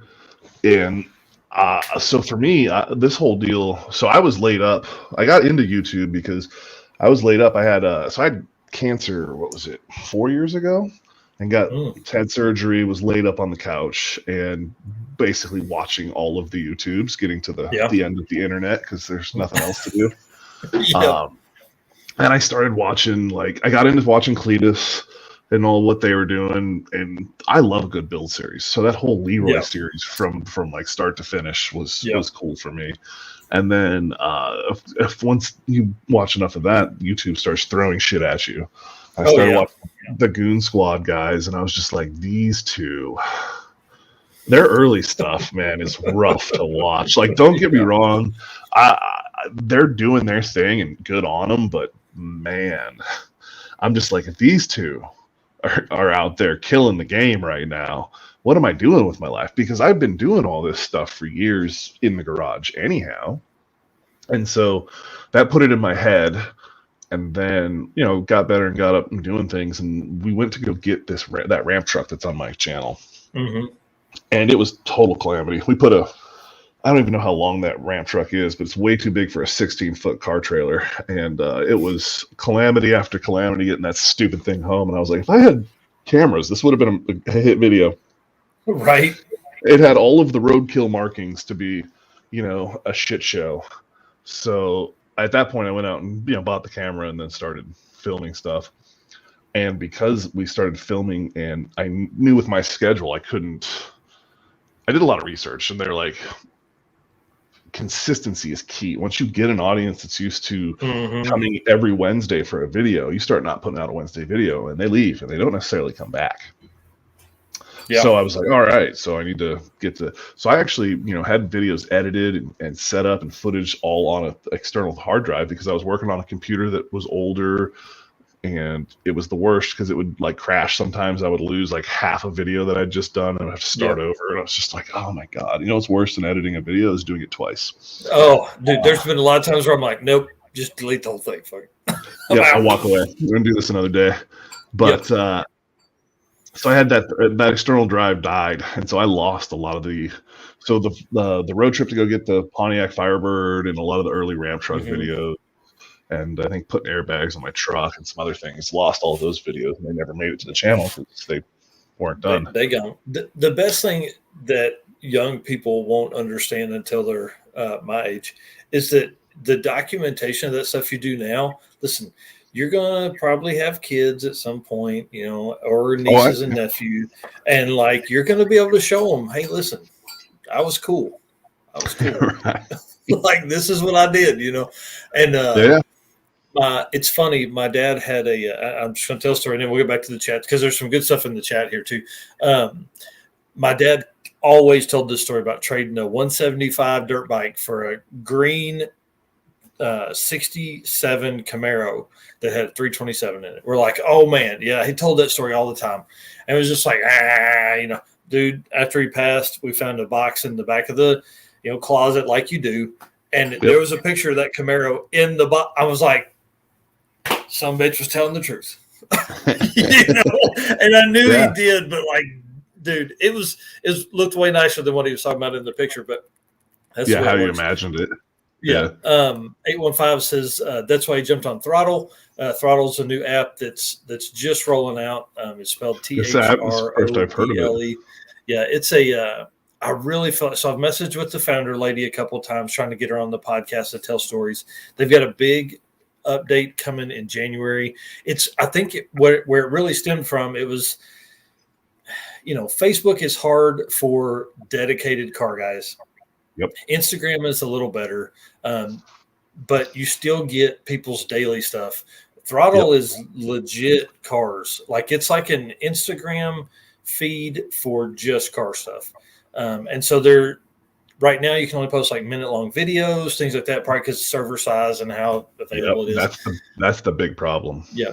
And so they're coming out with a big update in January, and I look forward to that. So, you know, they're saying long-form video. She's talking about maybe pushing more towards TV show type stuff, things like that. So, I'll have to check that out. I know I was throwing some stuff over on I don't even remember. There was another site that's one of my buddies told me about. I was putting some of the back catalog on there just because I was like, why not? Right, dudes with wrenches. That's right. He says I like to film stuff just so I remember where I left it, where you left it, and how it came apart. This Trailblazer is a great example of that.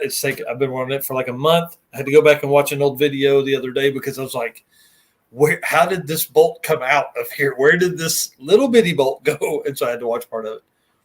We lost the keys to that 68 Firebird.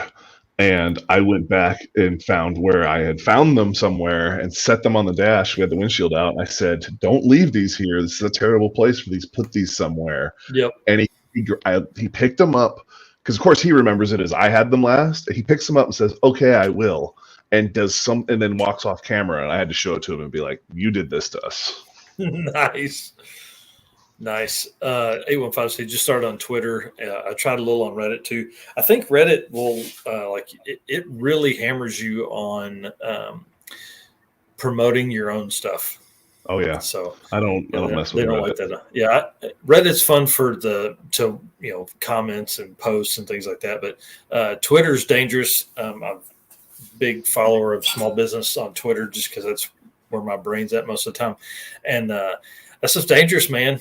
It's Twitter has a really good algorithm, I think, on business sites. It's like LinkedIn and Instagram, combined. I don't mess with Twitter or LinkedIn or any of that. Like I said, not to yet. I'm gonna see once I lean a little more. I plan on like setting up an LLC and doing all that stuff once I get out. Being out of state military makes LLCs and other things like that a little tricky. A little more difficult. Yeah. I would think the biggest thing you have to set up an LLC for is because you're spending money on entertainment stuff, not entertainment, but to entertain other people. So obviously that's a tax write-off. If you're entertaining us, you gotta, cameras and mileage and that's so 90% of why I started all this is for the tax write-offs. That's what I'm looking for. I'm not trying to be huge. I want to be able, if I could write off tools are the biggest thing. Because like I said the other day, I will look at a price, $2,500 truck and be like, that's too much. But a $2,500 welder, here's my money. Yeah, take it. What accessories do you have that can go with this thing that I can buy as well? Yeah, exactly. It's terrible. Yeah, it's tools are the reason we started Narcoleptic as an LLC. I mean, my brother had spent it was a bunch of money one year, and I was like, dude, we're fixing to start a business because and so he got a check back that year. It was the first year he had gotten a check back because he made pretty good money then and does now too. But then it was a little more and was single and had a cheap house payment. And so, like you're saying, oh man, there's a new welder. I'll go get one of those. Oh, I can get a lift. Oh, I can build a shop. Oh, I can, and all this stuff. So I was like, man, listen, we got to get some of that money back for you. Yeah. Yeah, that's the plan. Because, like I said, April I retire, and then I have to figure out what I'm going to do when I grow up. Yeah, I'm jealous of that. So you said in an earlier in the stream yesterday before Lyle jumped on that you had some rental properties and things like that too. I mean, are they all centrally located, or like as you moved around the country, like you'd buy a house? Yeah. The only thing good going for all of them is they're close to military bases. So I rent to military, which is a safer, because the money's always going to be there on the 1st and the 15th. So that type. And I mean, like you're 6'4" and 280, you can go collect. I don't need to. They all got Master Chiefs. I'll call them. They're like, turns out the military. Yeah, the military will garnish your pay and make sure I get it. Wow. If you want to play that game, that's one of the nice things about playing that. They make sure you pay your bills, and no one's command wants some rando guy calling them and being like, "Where's my money?" Hey, rent's been due for 2 months. Can you get it from this guy or girl? That's awesome. So let's talk military stuff for a minute. Where all you been? Where all have you lived? Have you seen some? Man. I mean, we know you've seen some crazy stuff being in there as long as you have. But like, what? I mean, anything, any places you're like, I'm gonna revisit that place. Wow. So that was the nice thing about being in the military is I got to go see a bunch of places. I came from, I grew up in Southern Oregon, and I've been all over the world. I've been to most every state that you can think of, and I'm going back to Oregon. I really like that. different states. Yeah, dude, that's a great way to Elias. put. Yeah, he said. So for the folks that are listening on the podcast, I'm going to put this on. It says, you can register your LLC in a different state if you comply with the laws and regulations of both states. Nevada, Wyoming, Delaware have looser regulations than my ex. Dude, that's awesome. That's a great way to put it. So I work with Elias, and yeah, he's not lying there. That's great. The only problem with an out-of-state LLC is you got to, like he was saying, re-register it with whatever state you're in, and then there's some paperwork and stuff to go with all of that. Yeah, that probably doesn't work as easily with Sicily. No, well, and I'm not here for I know for too long, but so Sicily is definitely one of my favorite places to come as far as like the food and the travel and sightseeing and all that kind of stuff. I've spent a lot of time here and I had a lot of fun. Japan was cool. Guam was really awesome. It was very American, but also tropical type, but cool. Not America. Yeah. One of those. Like folks speak English and know what English stuff means, but you're still somewhere tropical. Yes. Yeah, exactly. Korea was a really, really good time as far as partying goes. Like that soju will get you that purple or red drink. Oof. I'll tell you what. Rota, Spain is probably my favorite as far as like just party town. I've partied so hard in that area. It's right on the beach and it's beautiful. It's on like the same plane as like Southern California, so the weather is just beautiful there. Yep. But yeah, as far as the states go, like I said, I really like Oregon for what it has going on there. Not necessarily. I don't know if I'm gonna actually end up in my hometown. But somewhere out there, I think in the Pacific Northwest. I liked Washington, but I didn't like the almost 9% sales tax on everything and some of the other issues that they have. Yeah. The way I buy things, then this is the way I thought about it. The way I buy things and big things, I'm going to spend a shit ton of money on sales tax for deal. Whereas like Oregon doesn't have a sales tax. Oh, that's cool.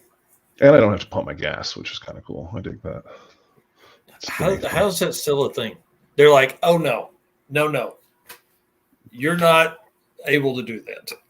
Well, so Oregon doesn't do it like that. Basically, they did it for jobs. It creates a job field for your kids out of high school or, general degenerates that can't have a real job. Nice. Because that's what you get when you go to get gas. It's meth heads and high school kids. Yep, I was going to say, probably, it's typically entry level, hoping they'll move up, or they're just getting some experience. Yeah. Yep. I can see that. Dude, I had a lot of my friends that did that job growing up, and it was cool because you roll through and hey, let me get a pack of smokes. And, yeah. You know what I mean? There's always loopholes for everything back in the day, Yeah. That's cool, yeah. So I was stationed in Norfolk for a while, and then I spent the majority of my career in Southern Maryland. Oh, wow. I was stationed in Washington State, Whidbey Island for a while, and then now I'm finishing out in New Orleans. Wow, dude, that's a bit of a difference of weather. Oh yeah. The New Orleans is. If you're not a tropical, lots of humidity kind of person, it's brutal. It is brutal, and big bugs, not like small birds are mosquitoes. I literally placed them. I walked into my place the first day, and my neighbor, I went to talk to him out in the yard between us, and the mosquitoes tried to carry me away to their leader. Yeah. It's brutal, man. It's brutal. Oh man. Yep. So my first wife, she went to college in Lafayette, Louisiana, and so we would go down there and visit her friends and stuff like that. Oh my God! Yeah. I'm like, listen, I'm done. I'm going in. Get me away from this stuff. Now the winter, don't get me wrong, the winter's nice because it doesn't actually ever get cold there. And yeah, I was gonna say it's too humid down there. It's like 60s, cold. And everybody's got their jackets on. Yeah, and I'm walking around in a t-shirt and shorts. Like, what's going on here? You're like, this is so refreshing. They look at me like I'm crazy. Yeah, that's awesome. Yeah. So Yeah, I'm definitely, like I said, looking forward to it. I went and looked at I got my 40-foot race trailers down there with all the whole garage and the Subarus in it. And I went out the other day before I left here because I had to put the Hurricane stuff back, like the generator and gas cans and all that other crap. And I was just looking at, there's like a layer of like green on everything from the humidity and like mildew type thing. I'm just gonna have to wipe everything in this whole trailer down when it comes out. Yeah, it's gonna be bad. So, why don't you tell folks about the Subaru, because Subaru is pretty cool. It's a great build. We didn't talk about it at all. We talked about the 350Z and then moved right into fun stuff. Yeah. So the Subaru is an 03. Apparently, I have a thing for 03s. I didn't do that on purpose either. You know, it was not on purpose, but I liked the round eye. Imprezas. I just thought those were cool. And then I found this one dude wanted $500 for it. Said it had a blown motor, and I was like, perfect. I don't want the motor anyhow. And then I talked the dude down to $400, and turns out the motor wasn't blown. It just had a bad fucking thermostat was clogged with stop leak, or maybe it did have a bad motor and they stop leaked and fixed it, but it clogged the thermostat so it would overheat. And gotcha. I sold the motor and trans separately as is for $450 between the two. So the car was basically paid me $50 before I even started. Yeah, that's great. Yeah. And then, the whole thing was LS swap, because I actually was going to do another Z, because what I wanted to get into drag racing, because I caught the bug a bit with the Z, but it was just, it's not built for that. No, it's got probably 600 pounds worth of wiring in it between the stereo and TVs and all that other bullshit. And the Z is quick and it's fun, but it's a stick and independent rear, and it was just all the wrong things. Yeah, you're going to break axles for sure. Exactly. It's just going to be a long list of problems with that. Yeah.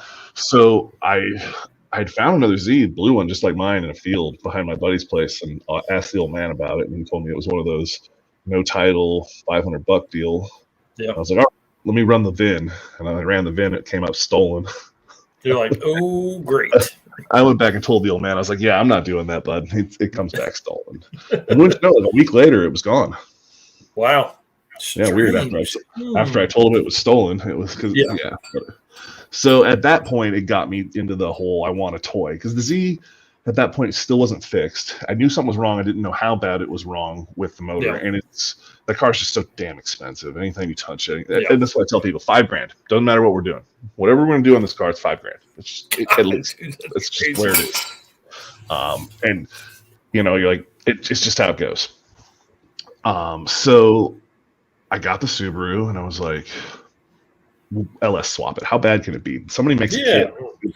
It's like stupid expensive, and I'm like, but for the money it would cost for the kit, I can buy my new welder and that new tube bender I want, and then I'll have a welder and a tube bender. It'd be easy, no problem. I mean, dude, it's a flat 4 like that. That's got to be wider than LS. It totally is. There's plenty of room width wise. Stuffing the 4L80 down the tunnel on the other end is where things. So I got a 4L80 out of a P30 mail truck in the junkyard. Oh, cool. No one had realized there was a newer 4L80 stuffed behind the freaking diesel that was in that thing. Nice. In fact, I missed it. If you watch I do a video on it. I actually look in there and go, oh, that's not what I need. Like the day before we went back, and then we figure out that it's actually a 4L80. I'm like, holy shit. And then it ended up having an ear broke off on it, so I bought it for $100. Oh, that's cool. And then I had my buddy at work weld it back on with the I'd have ran that thing without the ear. Well, I mean, I would have too, but I had a guy, so why not? Yeah, why not? Yeah, I'm with you. At that point where I was working, we had guys that welded, aircraft parts. So I was like, shoot. Yeah, it's like super fancy stuff. It's like the best weld on the car. Yeah. Oh yeah. He definitely heated it up and ground it out and filled it and tagged You're in. Like, dude, this is glorious. Way more than what we needed here, boys. But okay. So walk me through the front of that. Like, is it a subframe type car? Like it's got. It is. Yep. So I cut the subframe and set the motor where I wanted it, and then Mhm. tubed back. So basically, I cut the subframe and plated the ends of the subframe, and then built my own cross members up under to hold the rack. Nice. And Yeah, so it's got 2 inch and 3/4 bars that go underneath, and then it's that's all awesome. triangulated together off of that. What Because the what subframe what actually paint? holds the Go ahead. so yeah, the subframe actually holds the lower control arms for the Yeah. steering and all that. So you want to keep that where it is. That other kit moves all that, so I didn't want to do too much of that.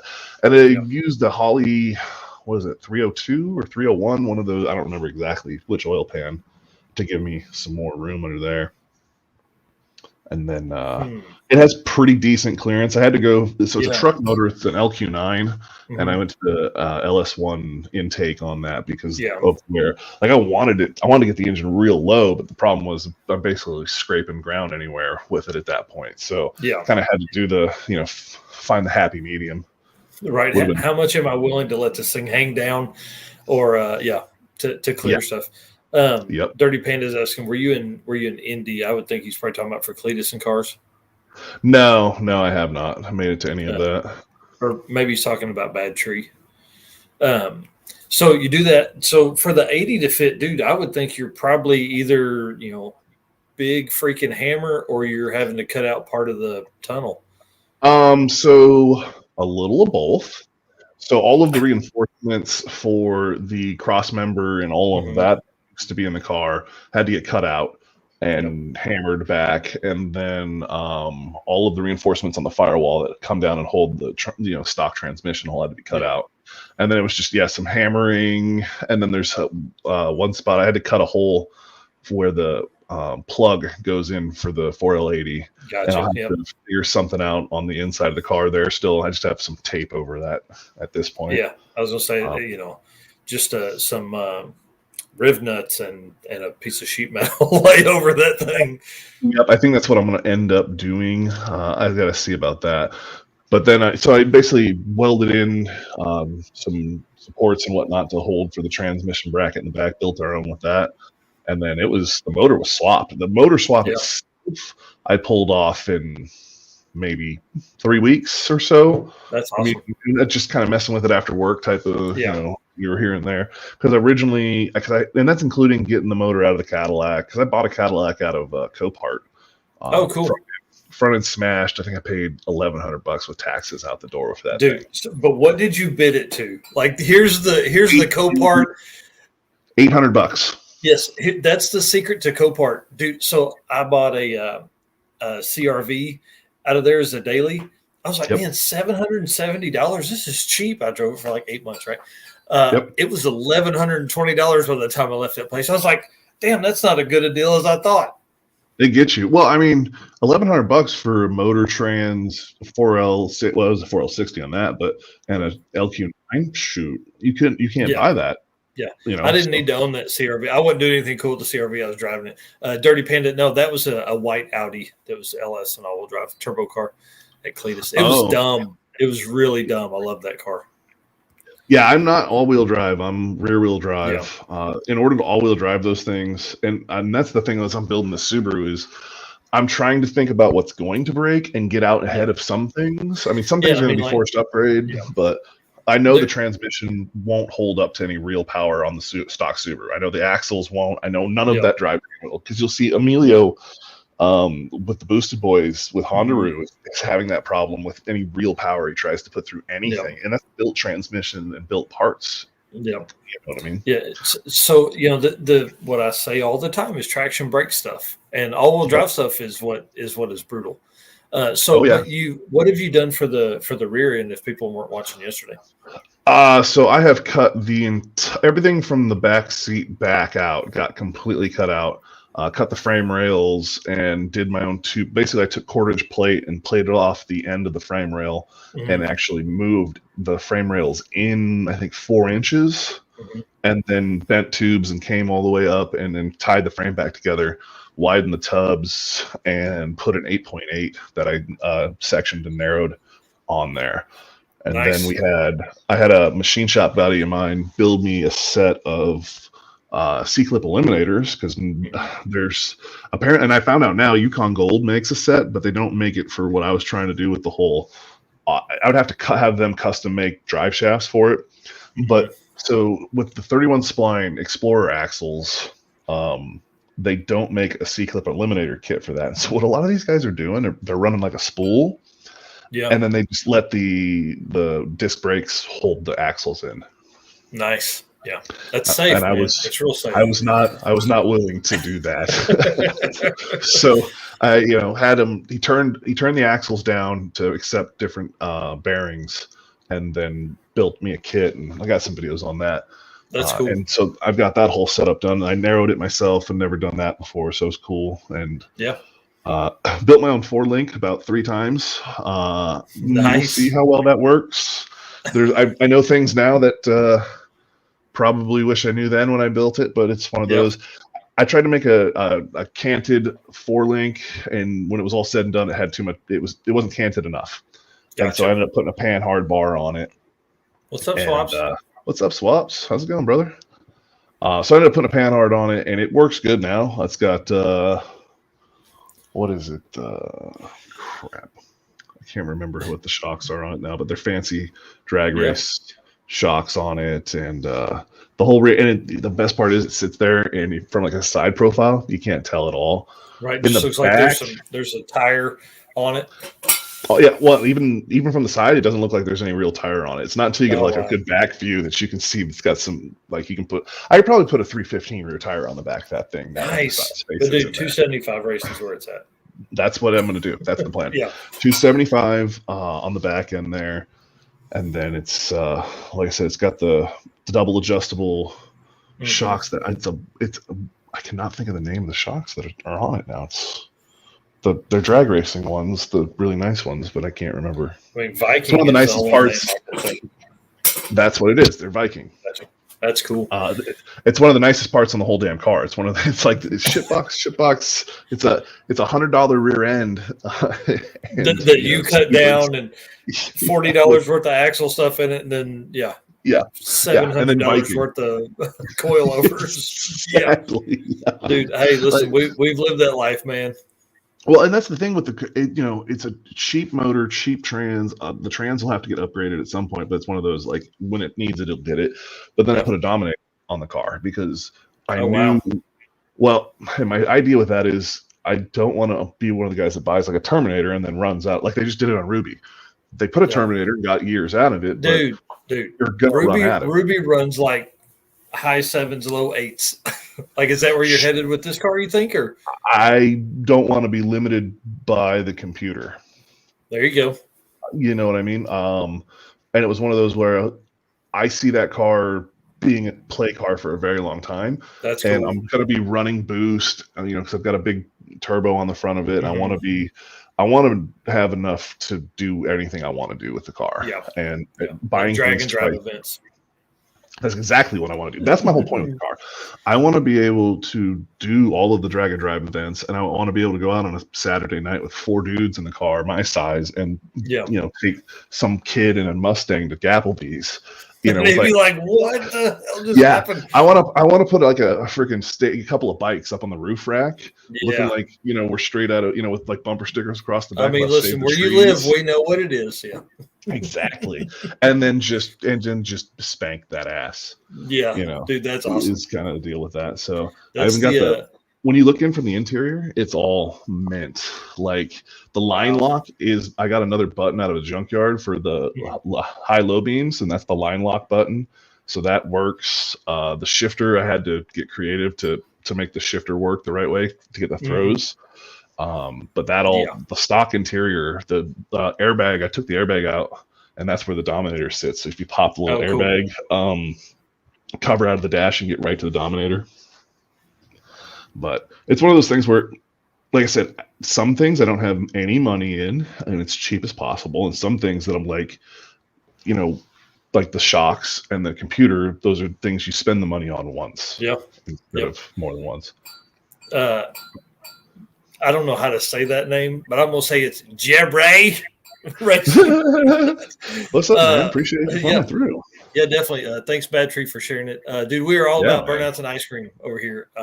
We build Fine. a bunch of LS swaps. We've done 6 of them, I think. I've got a turbo LS C10 that literally 500 wheel, and that's what it was built for, was 40-mile-an-hour rolling burnouts for as long as I wanted. And then we've got a death cart that's turbo 4.6 right now that we're debating on doing. You know, we were just talking about truck motors and 4L80s. We're talking about taking that whole rig on race week and doing a LS swap on race week and seeing how much faster we can go by day 3.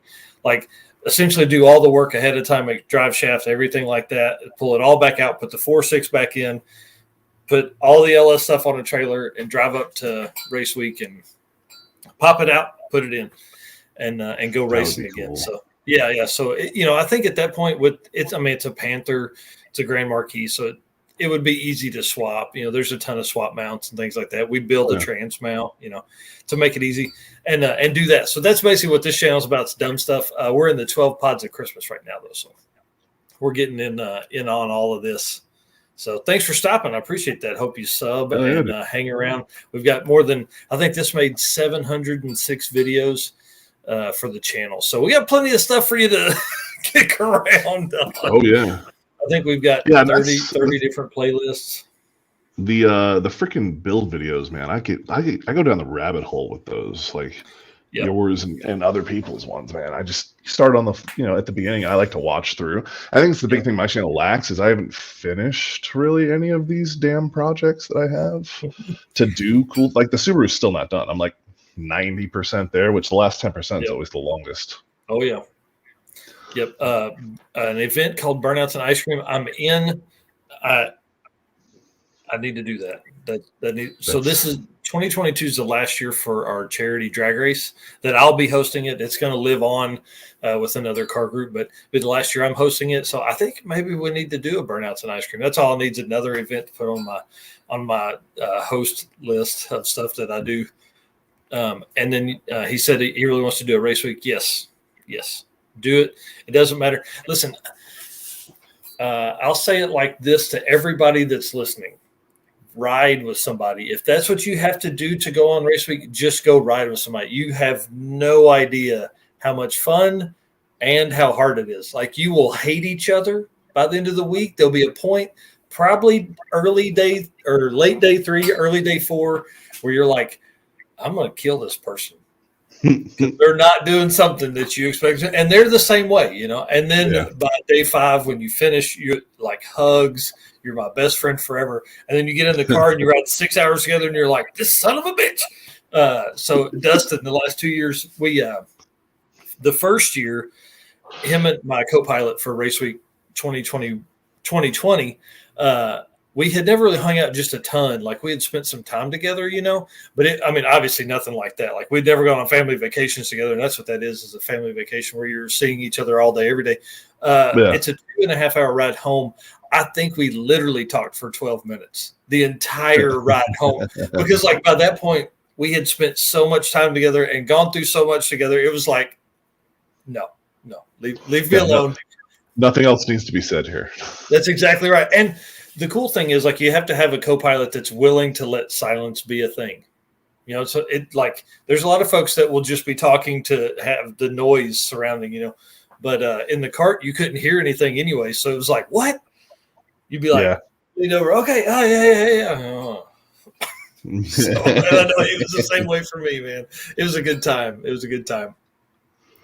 Yeah, I know the plan is to do something this year with the Volvo, and I'm hoping to get the Subaru done in order to. I would like to take both of them and go do some things with some, LS swap wagons. Yes. But my back plan is to just take the Z because it's done. I mean, you can't see that in the channel yet because we're not there, but it's actually done and is a driver now.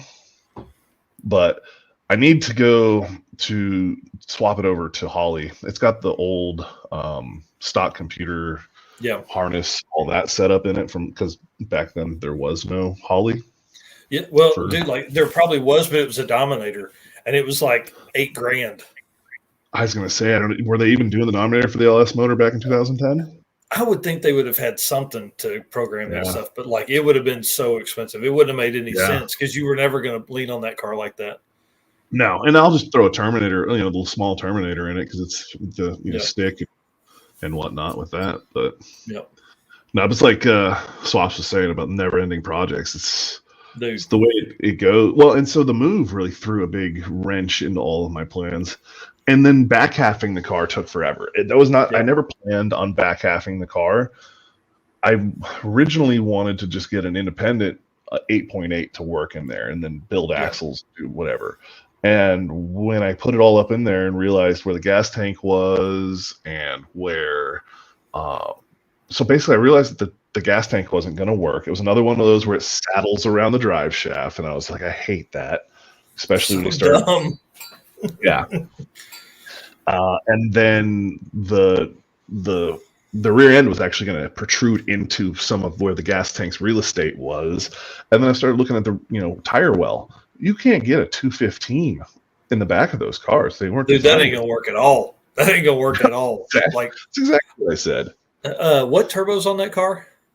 It's got a billet 476, I think, or something like that. So like that car's gonna make 700 easy. Yeah, 215 is not gonna work. No. Jerry racing. Not really into old Mopars much. We've done a few on the channel. Like we've worked on some stuff on the channel, but typically we do all of our Mopar stuff with Big Blocks Garage. All one word. I'll type it out here for you. He's a big Mopar guy, and he's got Mopar friends and all that kind of stuff. So they typically go over that with them. So I'll put that down in the bottom. And Dirty Panda says I just can't afford to make a Mopar go fast, and that's my struggle with Mopar stuff. It's just do we consider Cummins to be Mopar stuff? Because that's the only stuff I've messed with. Yeah, I think he's more diesel stuff. As far as that. Yeah. And old Mopars. I think Bad Tree's got some old Mopar stuff, and there was somebody else in the chat earlier that I've seen some older Mopar stuff on their channel too. But I know Big Blocks because I helped him push a 65 D100 into his garage the other day so he can work on it. He's got a duster, all that kind of stuff. So Cummins is Cummins. Yeah. Well, so I've got a what was it? It was an 80. I think it was an 81 or 87. I don't remember. It was a ramp truck that we bought, and my buddy actually bought it. We ended up we cab swapped it to a 2000s cab. And then Cadillac swapped the front end, put a 12-valve Cummins with an Allison in it, and then swapped the whole interior from that Cadillac that I was telling you about into it with the doors. And so it's a full-on, like, you open it up and you're like, oh, this really is a Cadillac. Dash, the whole 9 yards. That's cool. So that's a project I need to finish because it's about 80% done. But the move is what really jumped into all of this was when I found out I was going to have to move the rear end in the Subaru was about 85% done. It was a roller, but there was still a lot of structure that needed to be put back in. The fuel cell had to be mounted. I had to basically seal the whole back end of the car up. So I knocked that out real quick, and then I had to finish a bunch of other projects that were like, oh, I'll get to that. And then it was a whole lot of, well, now I have to get it done. Now I have to get it. It's got to go in this trailer. Yeah. Well, and the Z wasn't even... The Z was one of those where I'm like, if I don't do it now, it's going to be forever before it gets done. Yeah. And at this point, I trailered that car not running the greatest. I knew something was wrong with it. In 2013, across the country to Washington, my son was born, and it was kind of like put that car on the back burner type deal. Yep. We spent the whole time in Washington there, and then trailered it back to Maryland, and that's when it finally had like a real problem. And I've maybe put like 20 miles on this car in like a 4-year time frame. That's crazy. And then, and then it's been just sitting in the trailer, I'll fix it. And it was one of those where, and I started work on the Subaru and everything else because literally I spent more on that Z in a 2-month time period than I had spent in the entire year working on the Subaru, buying it, the Dominator, all of that. Yep. I spent more than that 2 months on that one car. Our ship box is so much better. They are, seriously, and that's the whole reason why I got the shitbox was to go that route. Now, don't get me wrong. When you get to the end of this video series on the C, when it finally does end, and I actually drive it, and I remember why I love this car so much, you can see it in my face. I'm just like, but it was just hard. So what's crazy is like there's a big shitbox movement right now because people are, fast cars, turbo LS burnouts, right? It's cool though to end up at a car show and see something that's done right, done really well, good paint, like it's a whole package car, Yeah, and that's the way that car. I mean, like right now we're fixing we were rolling it into the garage to start this evolution, pull the motor out. I was actually using the motor as a motor for starting the Subaru deal. Oh, cool! And my buddy opened the door of the car into the brick of the building. Oh no! Creased the body line right in the middle of the flames, the ghost flames that are. Yeah, of course. Yeah. That hurt the motivation for that car for about a year. Because it was one of those, what are you going to do? There's so much money in this paint job, and I don't know if we can fix it. And it's funny because right now you watch the video, my buddy Bean comes over. He's one of the guys who worked on that car back in the day, and we became friends from the shop that painted it. And he fixes the whole thing in my dirty garage. So that if anybody really paints cars, will be just aghast about what we did to get that done. But I mean, it came out good in the end. Ooh, a little wet sand and buff. Jerry's talking about it. Drag races a '73 Duster. That's a cool body style car. Like I'll give it. They did a good job on that stuff. And then dude said you unsquare body to square body. I did, and there was a reason for that. Square body shit is expensive. Oh yeah, man, really expensive, and it wasn't in great condition. So it was a Chevy cab with a GMC front clip that had come from God knows what, with GMC doors. The cab had new corners in it, but the rockers were gone. And once we looked into doing everything for it, I was like, it's just not worth it. It had the deal where you push the clutch in and the whole cab lifts off the frame because that was not right. There's no bolts in them. They're all rusted in half now. Yeah, everything's rusted in half. And I was just like, we can go to the junkyard and for $500 get a whole, cab. Yeah.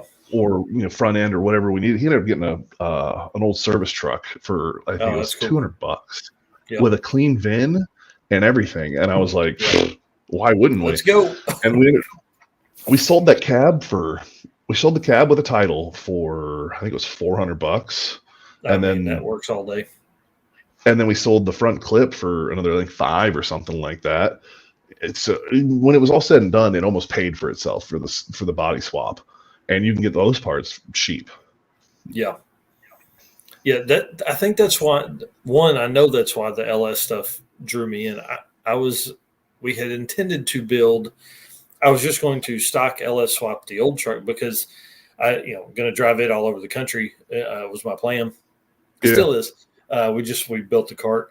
And so we had never intended for that rig to have a turbo on it at all. We were just going to low and cool 4.8 whatever 5.360 with an overdrive trans, and then we started pricing race car stuff. Like I started looking at Malibus and things like that, and dude, all that stuff was so expensive. And I was talking to a buddy named Jose Lazo who's got a boosted C5 Corvette, and we were in a parking lot, and I was like, man, be on the lookout for like a Malibu that I can buy that's not a gutted race car. I wanted to build a really nice street car. That's not $4,000 or $2,500 for a roller. He's like, man, just build the old truck. And then we were off after that. I was like, okay, you're right. And so here we are, and now I'm slowly working through why leaf springs aren't a good idea with, and so now I'm building like traction bars, and now I'm up, all kinds of stuff. So that bastard, but we put like 1,500 miles on the truck, I guess, but still. 815 just picked up another 6.0 block for $100. If you can find them, man, it's not as easy as it used to be because now there's not an LS motor that makes it to the pick and pull. I mean, that stuff's yanked out before it ever makes that. The 8.8's the same way. All of the stuff that we've learned that are the go fast parts Yeah. everyone else figured it out too. There's no secret here. Well, there's like dudes like slipping the guy that works in the back an extra $20. Like, hey man, send when you get that 99 to 03 Explorer, 99 to 02 Explorer, it's got the disc brakes, 373s, and limited slip. Send me a text. I'll come get it. I'll give you $20 every time I buy one of those. So I got mine for, I want to say it was like $150 because it was crusty as hell. Like it had been sitting upside down. That's the area you live in for a while. You know what I mean? Like, yeah. Part of the country. Well, it didn't. Like I said, it didn't matter to me because I was cutting all the brackets off and grinding it down and gonna build it back. And I bent a tube up and over, to have some support, a brace in it, essentially. And, set it all up for that. But it's junkyard parts, man. I don't. And dudes and I go back and forth a lot on this. It's like it's not like my time is worthless, but I will throw my time away with watching YouTube videos or playing video games. So if I'm out in the garage doing something constructive with the time, I don't consider that to be time that I need to be paid for, essentially. And me videotaping it, if there is ever some return on that time investment, I mean, that's cool. But to me, I will spend a bunch of time taking a cheap part and making it into something that's going to work rather than spending the money up front on it, on certain things. And I do the same thing because I want to do it. Like I want to do all that stuff because I want to prove to myself that I can. Like we cut down our own harness and then drove it for like 6 months, kept having grounding issues, kept having just quirky stuff, paid a guy $300 to cut down another harness that I had so I could keep driving the truck. It kept doing the same stuff. Turns out the ground I was using was bad. You know what I mean? Like the ground spot was bad. So I had proven that I could do it. It was ugly, dude. There was a big wad of wires and all this kind of stuff. The new one was way nicer, but like it still had the same problems.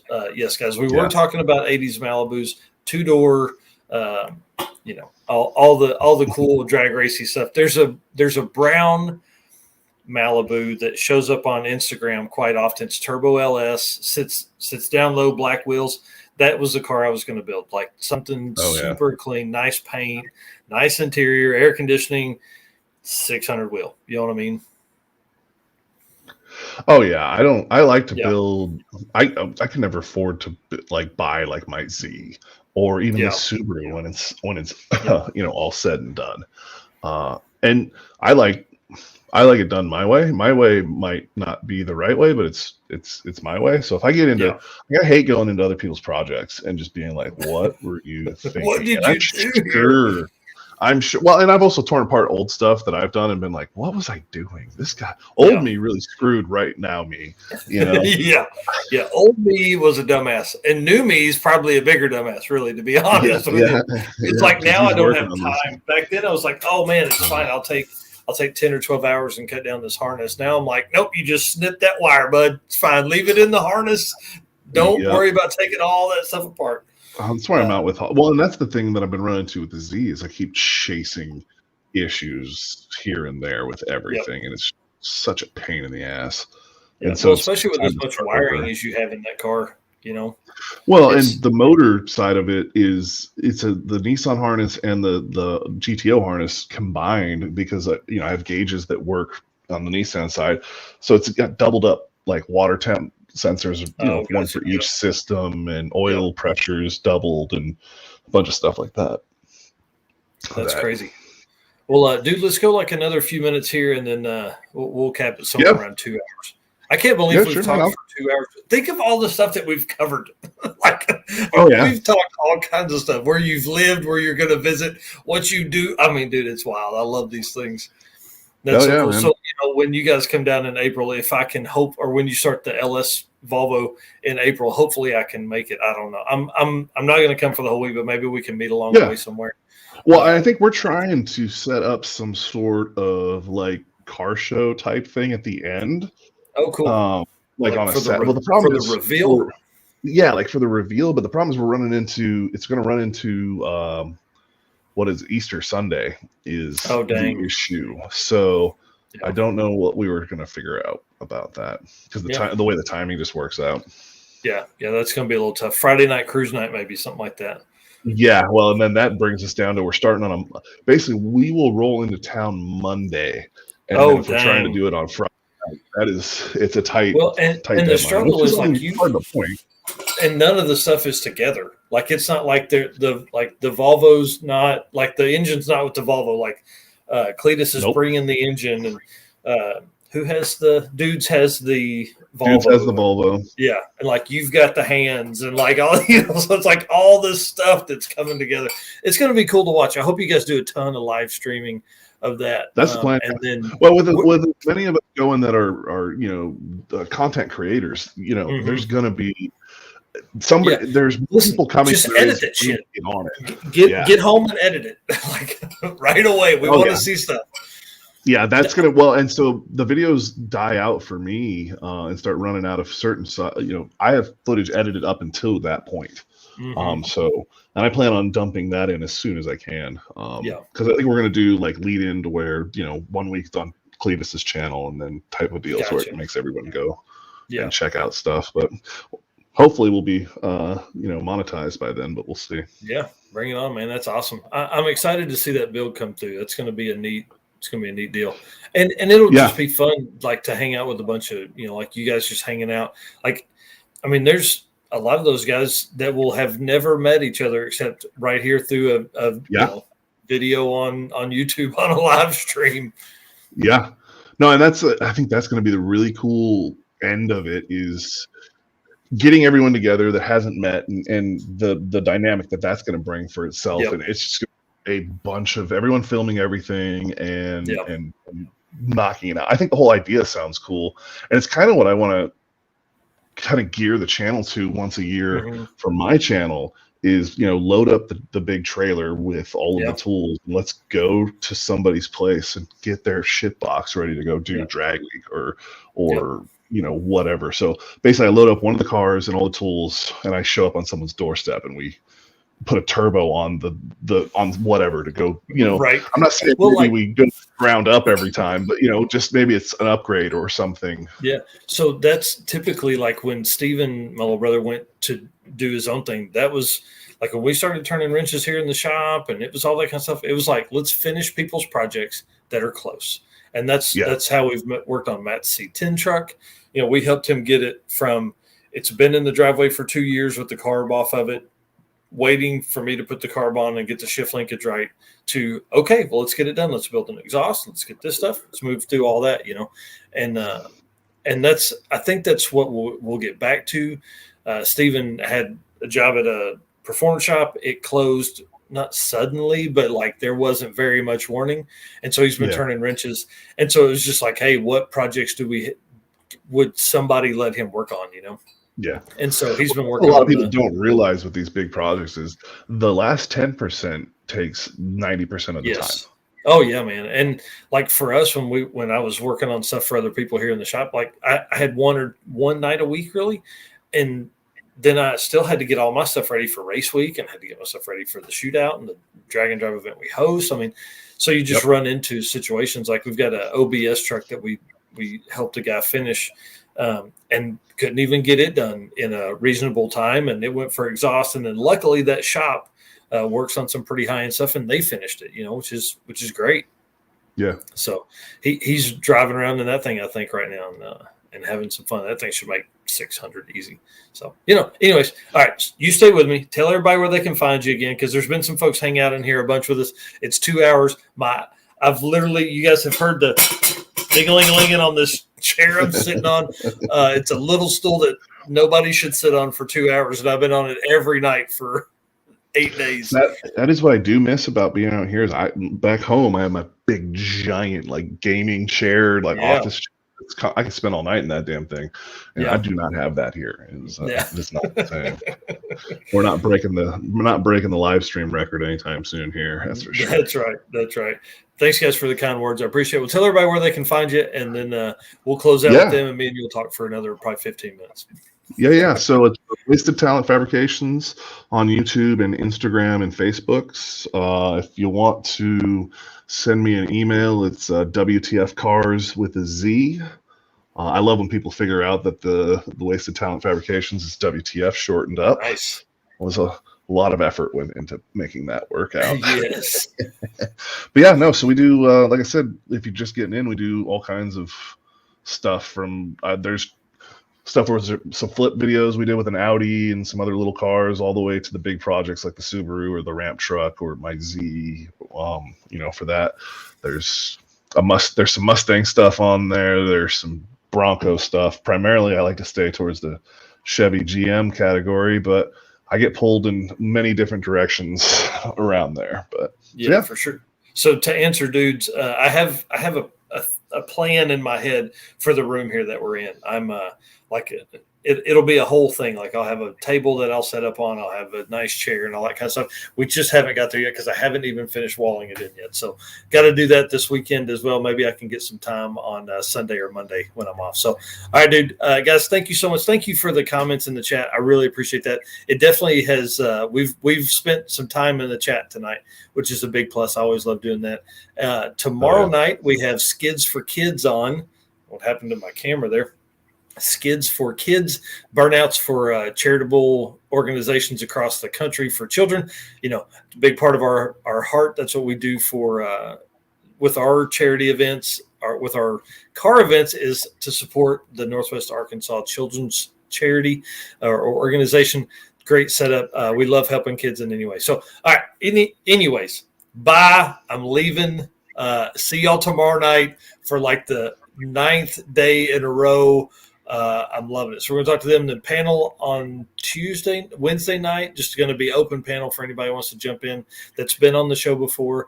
And then Thursday night, we've got Calvin and Andrew Nelson, dudes that have pushed the Ameribera or 4200 Atlas series engine that's typically in the Trailblazers and Hummers past 700 wheel horsepower. So it's going to be interesting. Those guys are insane. So, all right, bye. See you. Find more stuff on Instagram and TikTok.